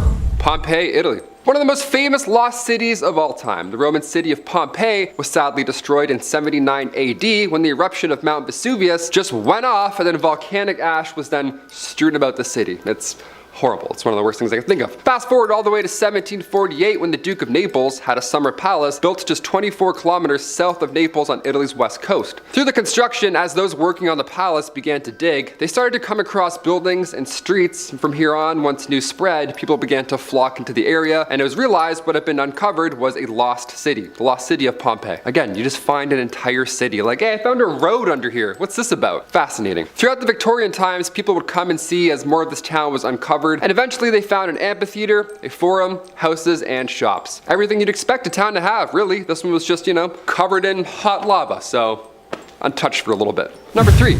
Skara Brae. This is an area that is located in Scotland, and it was found in an exceptionally surprising way. In 1850, there was this huge storm that hit Scotland, and it was so bad that around 200 people passed away from it. It was terrible. Now, the next day, however, once the storm had eventually passed, residents of the Orkney Isles began to notice that part of a cliff had dislodged, but it uncovered a sort of hidden settlement almost, which is insane. It's like some Zelda temple. We're like, what is this in this isle? Tests were able to date this site back from 3200 BC to 2200 BC, and it was shown to have been inhabited for around 600 years. There were round stone homes there, and the roofs were made of whalebone and peat. It was pretty creative. The design of this little city suggested that there wasn't a hierarchy, but rather a group of people living peacefully as farmers, or herdsmen, or traders, or anything not involving battle. You know what I mean? While the site is small, it's pretty mighty. The houses are in quite great shape for the amount of time that has passed. This little settlement in Europe is the most complete Neolithic village, and while it's older than Stonehenge and the Great Pyramids, it's been called the Scottish Pompeii because of how well preserved it is. Number 2,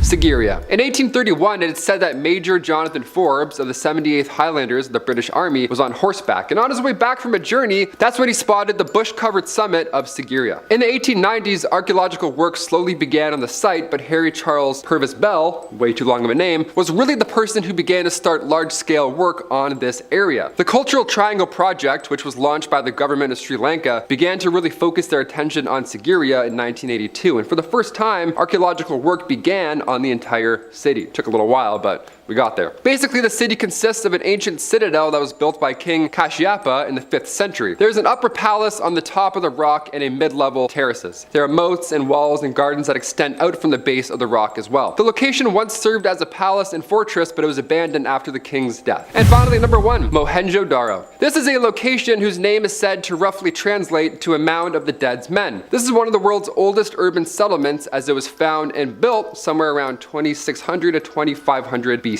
And what is now Pakistan. But it was abandoned as the civilization that called this place home declined. For almost 4,000 years, this site was seemingly forgotten about, and the remains of it were undocumented until an officer of the Archaeological Survey of India, R.D. Banerjee, visited the site in 1920 and found a flint scraper, which then convinced him of the site's rich history. And from here, excavations of the site began, and as the 1980s kicked off, it was named a World Heritage Site, officially. Number 10. Shangri-La. First described in writing by English author James Hilton, Shangri-La is a utopia nestled in a valley in the western end of the Kunlun Mountains, which has become synonymous with an earthly paradise. It is said that the people who lived there were almost immortal, living hundreds of years longer than normal people and aging very slowly.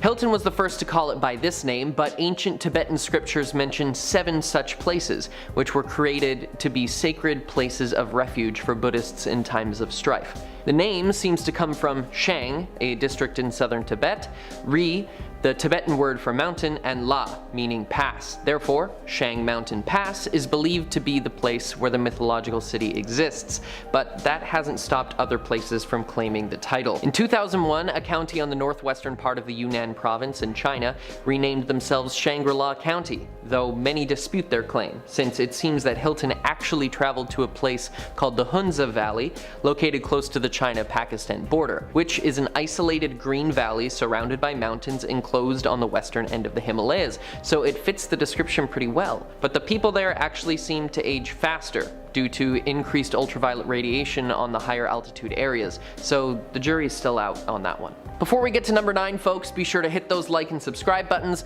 It helps us out so that we can keep bringing you the most amazing videos. Number 9, California. Now, I know what you're thinking. Connor, if California isn't real, then where does Mickey live? Well, I'm not talking about that California. I'm talking about the place the state was named after.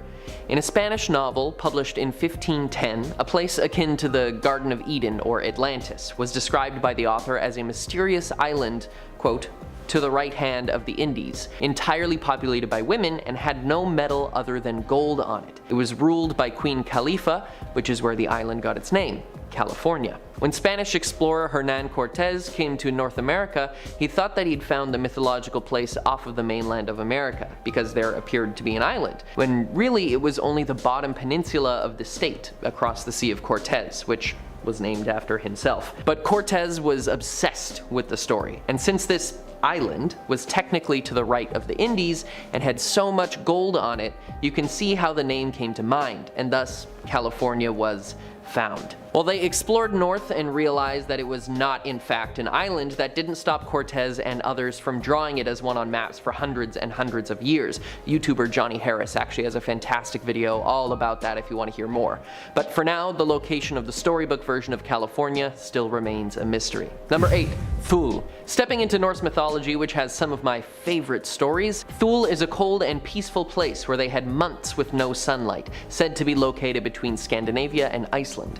The ancient Greek explorer Pytheas was the first to write about Thule during his travels around 330 BC. He was also one of the first to describe the effects of the moon on the tides and to estimate the length of the British coastline, and was a specialist in longitude and latitude. Some scholars believe that Thule is just another name for what is now called Norway, while others think that it is truly a lost island off the coast of Iceland. The Germanic tribes in Thule allegedly showed Pytheas around their homeland and explained that in the winter the sun did not rise at all, but in the summer there was no night. Number 7. Camelot.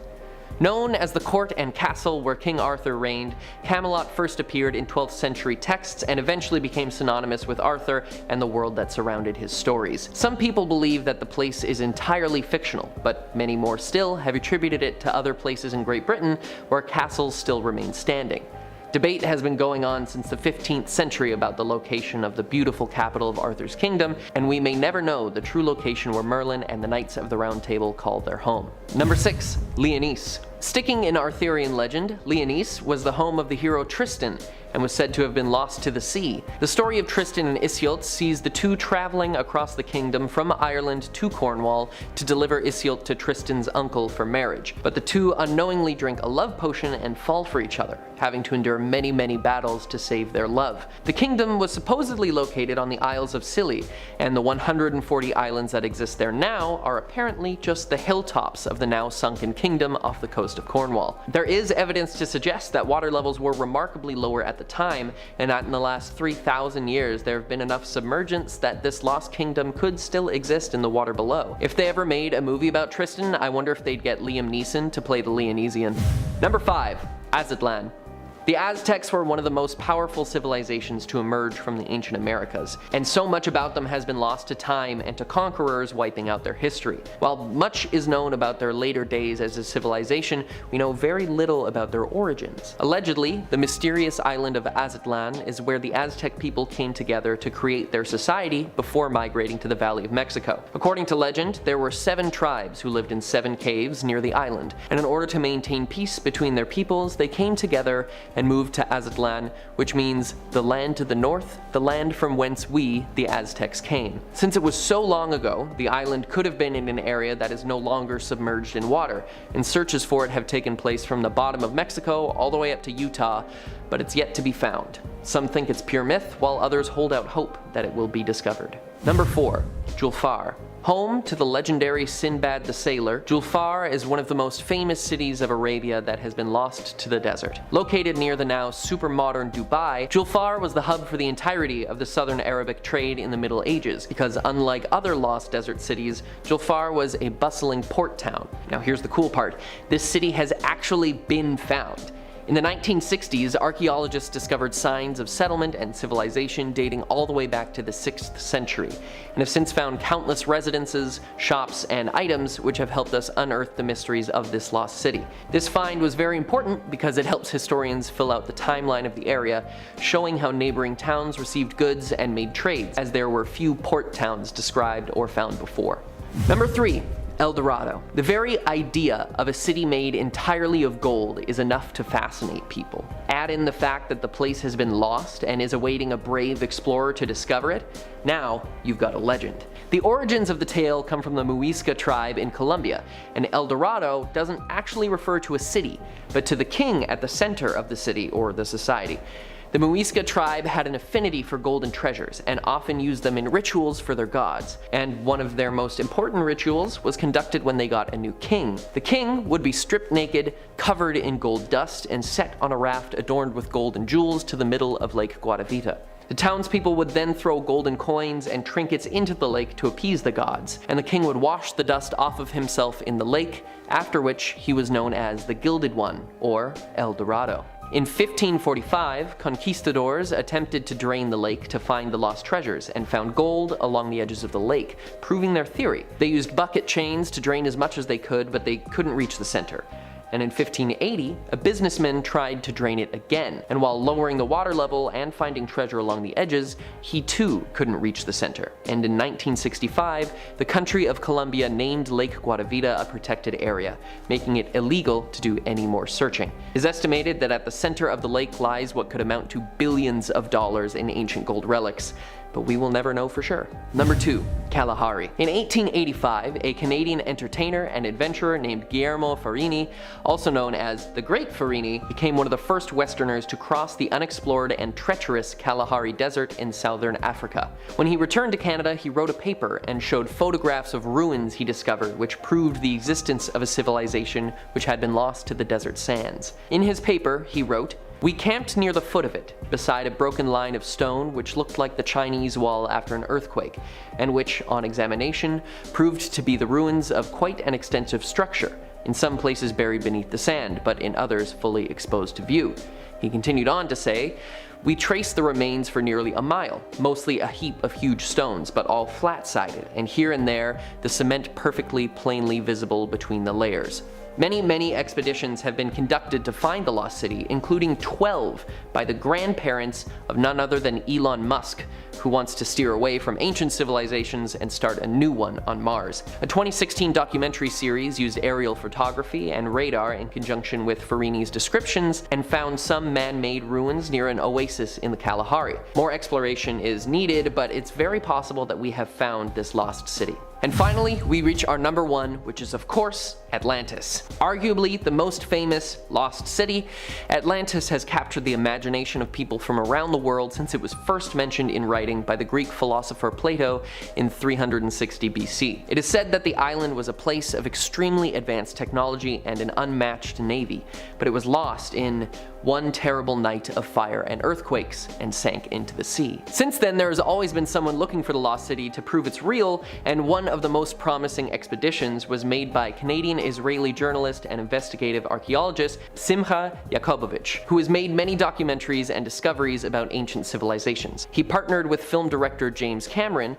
and used Plato's text and new emerging technology to find some incredible evidence on the sea floor. 6 Bronze Age stone anchors off of the coast of Spain in the Strait of Gibraltar, one of the areas believed to be the resting place of Atlantis. One of the other main theories is that the Atlanteans were actually the Minoan civilization on the island of Santorini, Greece. Around 3,600 years ago, the Thera eruption occurred and the island shattered, and it, as well as the Minoans on it, were lost to the sea. With the location and the way the island was lost being so similar to Plato's descriptions, this seems like a great candidate for the lost city of Atlantis. Located in Scotland, the Corrigrium Maelstrom is a permanent, powerful vortex. In fact, this is said to be the 3rd strongest in the world, and depending on the weather conditions, this thing can get pretty deadly. In fact, there are countless tales of ships being sucked into the whirlpool's vortex. The lucky ones will just get spun out of control, but they'll survive. Not only that, but this whirlpool can produce standing waves as high as 15 feet high. So you don't want to be anywhere near it when that happens. The Sunken Crosses of Malpeque is an underwater graveyard located in Spain. This spot commemorates a group of 16th century missionaries that were killed by pirates before being thrown into the sea. The site features 40 stone crosses at the bottom of the sea off of the coast of La Palma in the Canary Islands. The site was created in 2000. Locals created 1 cross for each person that was killed, and then they purposely had them sunk in their honor. So it is literally an underwater graveyard, which is cool, but it's also creepy at the same time. It is now forever a site to remember the horrors that happened to these people. Moving on to number 8, we have Jason Voorhees. Imagine you're swimming along in a lake minding your own business when all of a sudden you see Jason from Friday the 13th chained to the bottom of the lake. I don't know about you, but I would become like Michael Phelps and just speed swim my way out of that ocean. Here's the thing, there is a Jason at the bottom of a lake. Turns out that someone put a creepy statue of Jason Voorhees at the bottom of a lake in Arizona. The chains around him add a creepy touch as well. Turns out the statue was placed in Lake Pleasant in 2018 by a diver named Zachary Nagy. According to him, it took weeks upon weeks to make. When asked why he did it, he said that it is common for divers to place objects underwater, kind of to act like a marker. Apparently there's a poker table, fake skeletons, even a Christmas tree down there as well. But this one is definitely the creepiest. It must have given some of the divers quite a fright when they first swam into it. Now, Lake Pleasant Regional Park supervisors as well as local officials instructed Zachary to remove the statue. He didn't end up doing so though. But the creepiest part? When they went down there to remove it themselves, it was nowhere to be seen. Moving on to number 7, we have the underwater Stonehenge. England's Stonehenge is a pretty mysterious site. There's a lot we don't know about it, like how was it built? What was its purpose? So on and so on. Well, it turns out that there is a Stonehenge located underwater. It can be found at the bottom of Lake Michigan.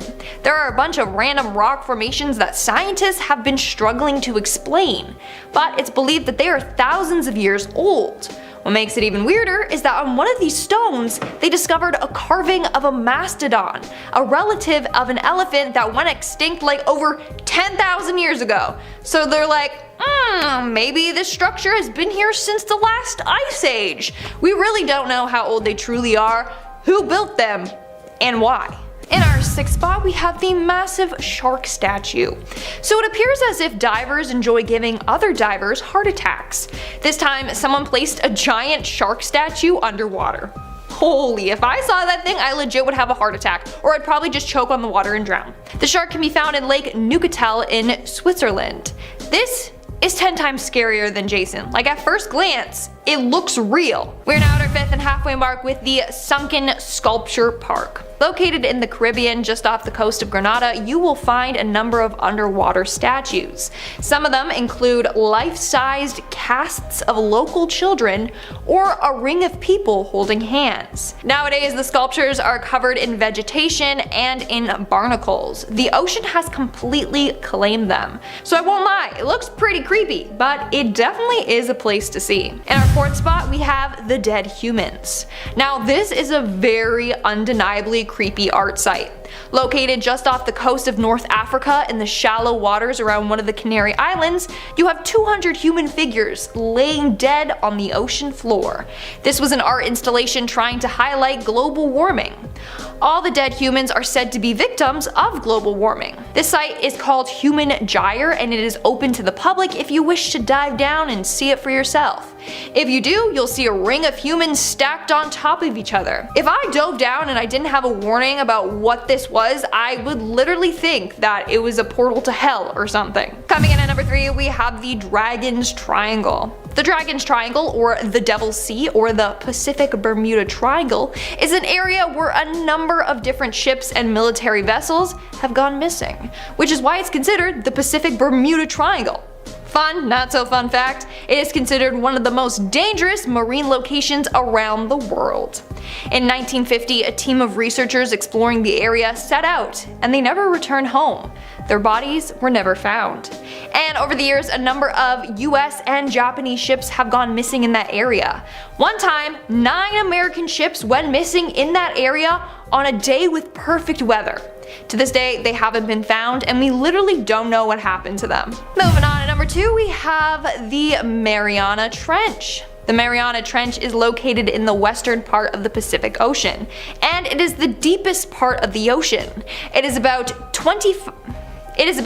2,550 kilometers long and 69 kilometers wide. The exact depth though is unknown because we haven't been able to get to the bottom of it, which makes it pretty creepy. Scientists say that there could be sea creatures down there that we have never even heard of, but we won't be able to find out because we can't get down there. It's so deep that apparently if you take Mount Everest and put it in the trench, its summit would still be underwater by more than 2 kilometers. So yeah, it's really deep. and creepy. And in our number 1 spot today, we have the ghost ships.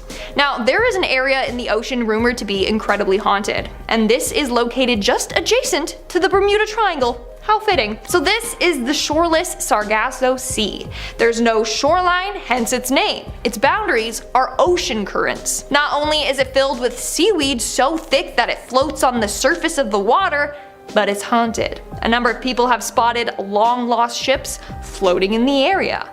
When they pull up to it, no one is on board. Not only that, but others have claimed to see faces appear in the seaweed, as if someone was trapped in the ocean looking up at them. How creepy is that? Starting off this countdown, we have Port Royal, Jamaica. Port Royal was once known as the wickedest city on Earth. It was home to real-life Pirates of the Caribbean. It had a population of over 7,000 people. That was until 1692. On June 7th of that year, a massive earthquake caused a deadly tsunami to strike the land. 2,000 people sunk along with the entire city. People thought that this was done by God to try and get rid of the pirates, but honestly, those that survived just moved further up the coast. The city was forgotten about until the 1950s, when underwater excavations caused the city to become rediscovered. Today, this city is considered one of the best preserved underwater cities in the world. In our 9th spot today, we have Lion City. The Lion City, or Shaicheng, is a 1,300-year-old city located in Eastern Europe that now lies completely underwater. But it wasn't always like that. In the late 1950s, the city was purposely flooded to build a hydroelectric power station in the area. What's pretty fascinating is that although it lays about 40 meters underwater, the buildings are still in pretty good shape. The only change is instead of having human residents, it's now home to tons of aquatic life. Now, it laid untouched until 2001 when it was rediscovered. Now, you may be wondering, why was it given the name Lion City? And that's because there are a number of carved lions featured in the city, but they also have carved dragons and phoenixes there as well. Sadly, only experienced divers are permitted to explore the city. That's because of the depth and temperature and low visibility down there. But alas, you can still see how cool it is by Googling images of it. And honestly, it's quite beautiful. In our 8th spot today, we have the Mulifanua site. Very little information is known about this next city. Located in Samoa, this city was discovered in the 1970s. Basically, a bunch of pottery shards were found and researchers were like, dude, there's probably more down there. And then they were right. In the end, they found thousands of pieces of pottery. But not only that, they found the remnants of a village. The village dates back to around 800 BC. In fact, it's considered one of the largest villages in the area. Like I said though, not much is known about this village, making it quite the mystery. In our 7th spot, we have Huanaco, Bolivia. Back in the day, residents in the area were told great stories of a long-lost underwater city, much like Atlantis. They said the city contained heaps of Spanish gold. And looks like part of the story was actually true. Recently, divers in the area found ruins of an ancient temple complex. This temple is said to be more than 1,500 years old. More than 200 dives have taken place to get a better understanding of this ancient city. Who knows though, maybe there is gold and other priceless artifacts buried around there somewhere. Coming in at number 6, we have Pavlopetri, Greece. Back in 1967, an oceanographer discovered a number of ancient ruins underwater in southwestern Greece. What he didn't realize is that later this would lead to him finding an ancient underground town. In fact, this is considered the oldest underwater city. It dates all the way back to the Bronze Age. It was believed to have been above water from the 3rd millennium until 1100 BC. What's crazy is that there's almost an entire complete city underwater. You got streets, buildings, churches, gardens, tombs, you name it. It really is breathtaking. Nowadays, they created a 3D image of what this city might have once looked like. And it's pretty freaking cool if you ask me. We are now at our 5th and halfway mark with Japan's Atlantis, aka the sunken city of Yonaguni. Just off the coast of Yonaguni lies a city completely sunken underwater. There are complete pyramids, ruins of a castle, structures etched with faces, and rock sculptures that look like animals, all underwater. Every structure has such intricate design and detail. Like there's a monument made up of a series of rock formations, including carved steps, stone pillars, and a triangular formation. Now, what's weird is that we don't know the origins of this mysterious city. It's theorized that a terrible earthquake caused the city to be engulfed by the water, but we don't know for sure.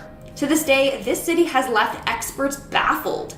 It's one of Japan's greatest unsolved mysteries. Moving on to number 4, we have Villa Apician. Located in Argentina, this was a thriving city in the 1970s.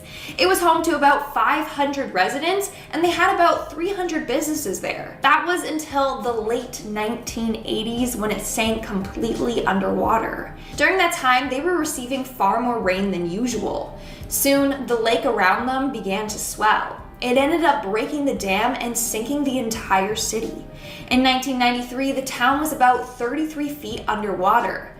That was until 2009, when some of the water receded and part of the town became visible again. Old rusted cars and debris were then exposed out of water. But of course, most of the town will continue to remain underwater, and the parts exposed will probably be flooded over again. Moving on to number 3, we have Atlat-Yam. Located off the coast of Atlat, Israel, this city is said to be between 8,300 to 8,900 years old. It was first discovered in 1984 by a marine archaeologist, Ehud Galili. Since then, a number of expeditions have taken place in order to unearth this city. The city is about 10 meters below sea level and covers an area of 40,000 square meters. What's fascinating about this place is that right in the middle, it has this massive 10-acre stone circle thing. We don't know what's up with that, but many believe it might have been used for some kind of ritual. Over the years, a number of houses, graves, and wells have been discovered in this city. Scientists believe that the city was struck by a tsunami which caused a volcanic eruption, causing the city to flood and then sink. In our second spot, we have Dwarka, India. Back in the day, there was a legend that was passed down about a city laying 131 feet below the ocean. This was a legend until the 2000s when it came to life. The story of this magical city everyone had been told was indeed real. Since then, a number of ancient artifacts have been unearthed in the city, including pottery and sculptures. Also, they found a number of human bones. After running carbon dating tests on it, it revealed that the city could be almost 10,000 years old. It truly is incredible. Again, we don't know how the city came to be or what happened to it. And in our number 1 spot today, we have Heraklion, Egypt. Located just northwest of Alexandria is the sunken city of Heraklion, and is referred to as Egypt's Atlantis. It lay lost under the sea until the early 2000s. A group of divers were working off the Egyptian coast when they found a large fragment of rock under the seabed. Or so they thought, it was just a rock. When they brought it out of the water, they found it to be a sculpture of the Egyptian god of fertility. After this discovery, they madly went to work exploring the area. They ended up discovering pieces of pottery, ancient coins, jewelry, busts, and ruins of a temple. Just tons and tons of priceless artifacts. How the city ended up underwater is still a mystery. One theory, though, is that it had to do with the rising sea levels and crumbling foundations of the city, causing it to slide into the Mediterranean Sea. Now, I'm not trying to pick favorites, but out of all the places on today's list, this is the one that I'd love to visit. Number 10, Centralia, Pennsylvania. Centralia was once a thriving mining town, but in 2009, the last living residents were finally evacuated from the town due to its toxic atmosphere and general ground instability. Since mining was no longer a career or necessity in the early 60s, the town's mining shafts were left abandoned and untouched, many of which ran straight beneath the town. In 1962, a fire, whose origins are unknown, ravaged these mining tunnels, turning Centralia into a furnace, burning 140 acres of land and producing temperatures upward of 1,000 degrees Fahrenheit under the earth. 1,000 degrees. That's That's crazy. Now, this not only caused the ground to crack, but produced toxic smoke as well as ground temperatures that made much of the town uninhabitable. There was no way to extinguish these fires, and they continue to burn hot to this day. Now, if this scenario sounds familiar, that's because it is. Horror fans know that the game Silent Hill was based on this town's tragic history. These days, no one lives there, but I can't believe people were still there in 2009.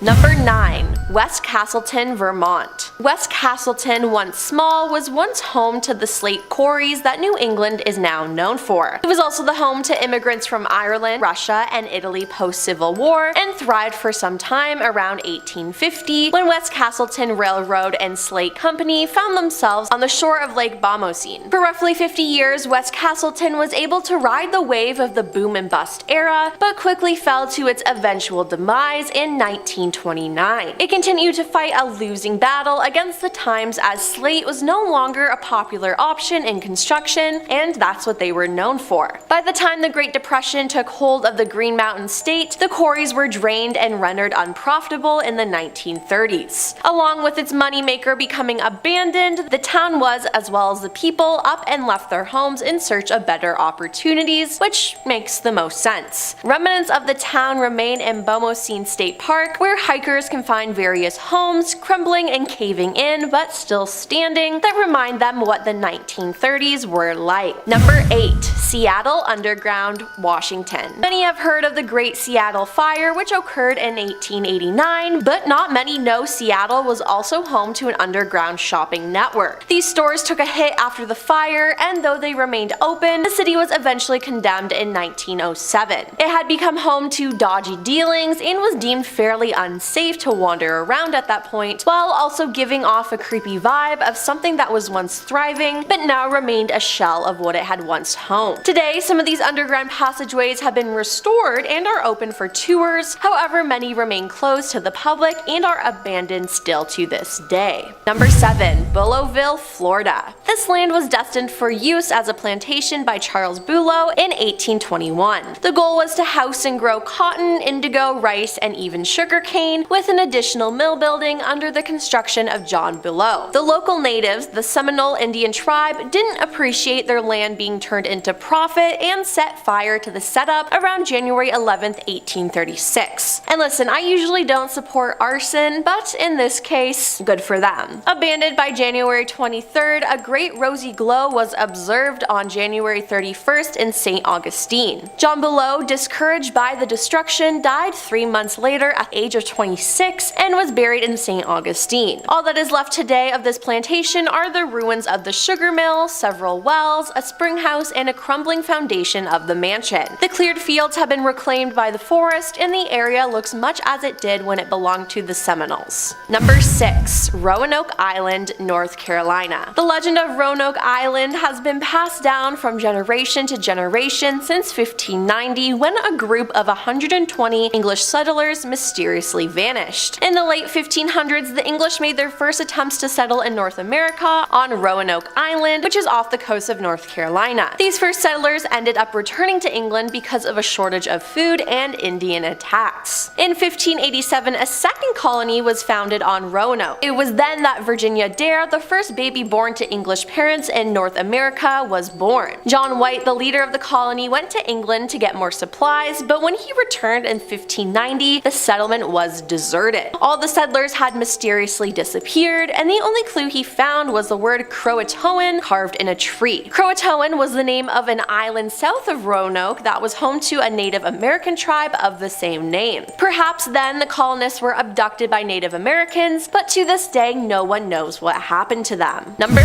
5. Langville, Montana. Langville was actually a real town in a small rural spot, possibly on the eastern plains. Now apparently it vanished entirely sometime in the early 2000s. The town even showed up on Google Maps, but no one could find it in person. Google Maps apparently has saved images from street views, but no map of the town. There's also been more than 7 million recorded searches for the town, and they have come up with no one seems to know why or explain this as it doesn't exist. Today you'll struggle to find any photos or online mention of it. Legend has it that sometime in the early 1900s, a mysterious force swept over Langville Langville and turned its inhabitants inside out. The inside out inhabitants either died off or disappeared shortly after. Then some entity or organization didn't want anyone to know what happened. They came along and washed away all evidence of the town's existence. The cover-up went so far as to scrub the internet of any mentions, evidence, or accounts. Believers would tell you that Langville disappeared because its people vanished under nefarious circumstances. Furthermore, they believe the government wants to keep it a secret from us, and it seems like only the inhabitants could give us the truth. Number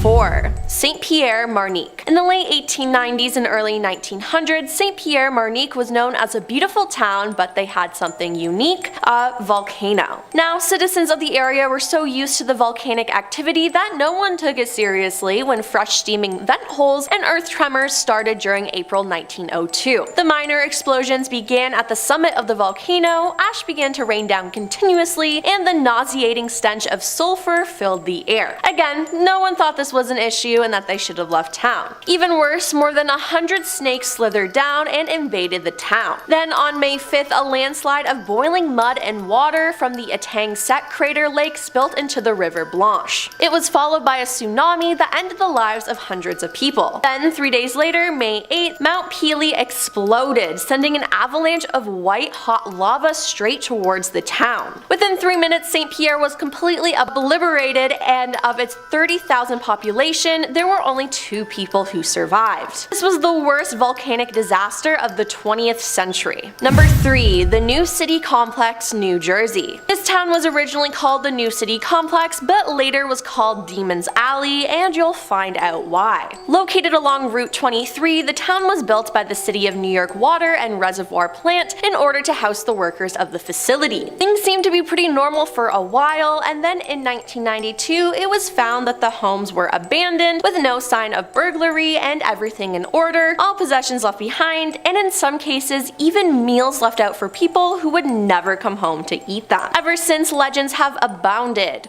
One very popular story is that in the 1980s, a stranger moved into the town, after which there were various unexplained phenomena, and it was soon suspected that this newcomer was a cult leader. The mysterious individual then apparently led most of the townspeople down into the basement of one of the homes on false pretenses, and then proceeded to have their lives ended by members of his cult. Now, there's no evidence that this took place, but the legend persists. Other theories are that the homes are abandoned set of a movie, or the site of a bout of rando or carbon monoxide poisoning, or that it was haunted, but no one really knows. For now, these houses sit rotting away and have become a popular urban legend in the area. Number 2. Urkhammer, Iowa. This small rural town was apparently in rather good shape until around 1928, when some aerial photos emerged that appeared to show that there was no one living there, and that the field looked overgrown and untended. Things took a turn for the weird when there was a report from a tourist passing through who stopped at a gas station in the town to fill his tank, after which he had learned he had been ripped off and there was no gasoline in there at all. He then angrily headed back to town, but reported that he could not reach it, as it seemed to forever remain in the distance no matter how fast he drove. Even when he ran out of gas and walked, he could not reach the town, which was still sitting there before him, forever out of his reach. Other people driving past the town began to report that the previously bustling town seemed to be abandoned and lifeless, and when some investigated, they found rows and rows of houses sitting peacefully with no sign of the occupants. Other reports of anomalies would come in from the town as well, such as people who seemed to have witnessed the town actually evaporating into thin air, as if being absorbed into some other dimension, with one such account concerning a group fleeing from the area during the Dust Bowl of 1932 and going to the town to retrieve supplies. And coming in at number 1 is Ashley, Kansas. Ashley was a tiny farming community of around 700 people, and on August 16, 1952, the area was rocked by a massive earthquake measuring 7.9 on the scale. When investigators finally arrived, it was oddly found that there was simply no one there. There was a smoking, heat-belching blaze fissure measuring 1,000 yards in length and approximately 500 yards in width. They found no one there, neither alive nor dead, even after a 12-day intensive search. An aftershock allegedly rocked the region in the coming days after the aborted search, and when rescuers arrived this time, the fissure was reportedly gone as mysteriously as it had appeared. Now, days before everyone disappeared on August 8th, there was a report from a local who claimed he had seen a small black opening in the sky, and not long after, police were bombarded with calls reporting the same thing. Things got stranger still when reports kept coming in about the weird atmospheric anomalies and that there were also people who had mysteriously gone missing without a trace. Other reports would filter in that the town was in total darkness, as if the sun had never risen. Perhaps even more bizarre still were the reports that people were having conversations with long dead family members. Police would get hundreds of similar calls in the coming days, after which it was claimed that all of the children in the town had spontaneously vanished middle of the night on August 12, 1952. And by August 16th,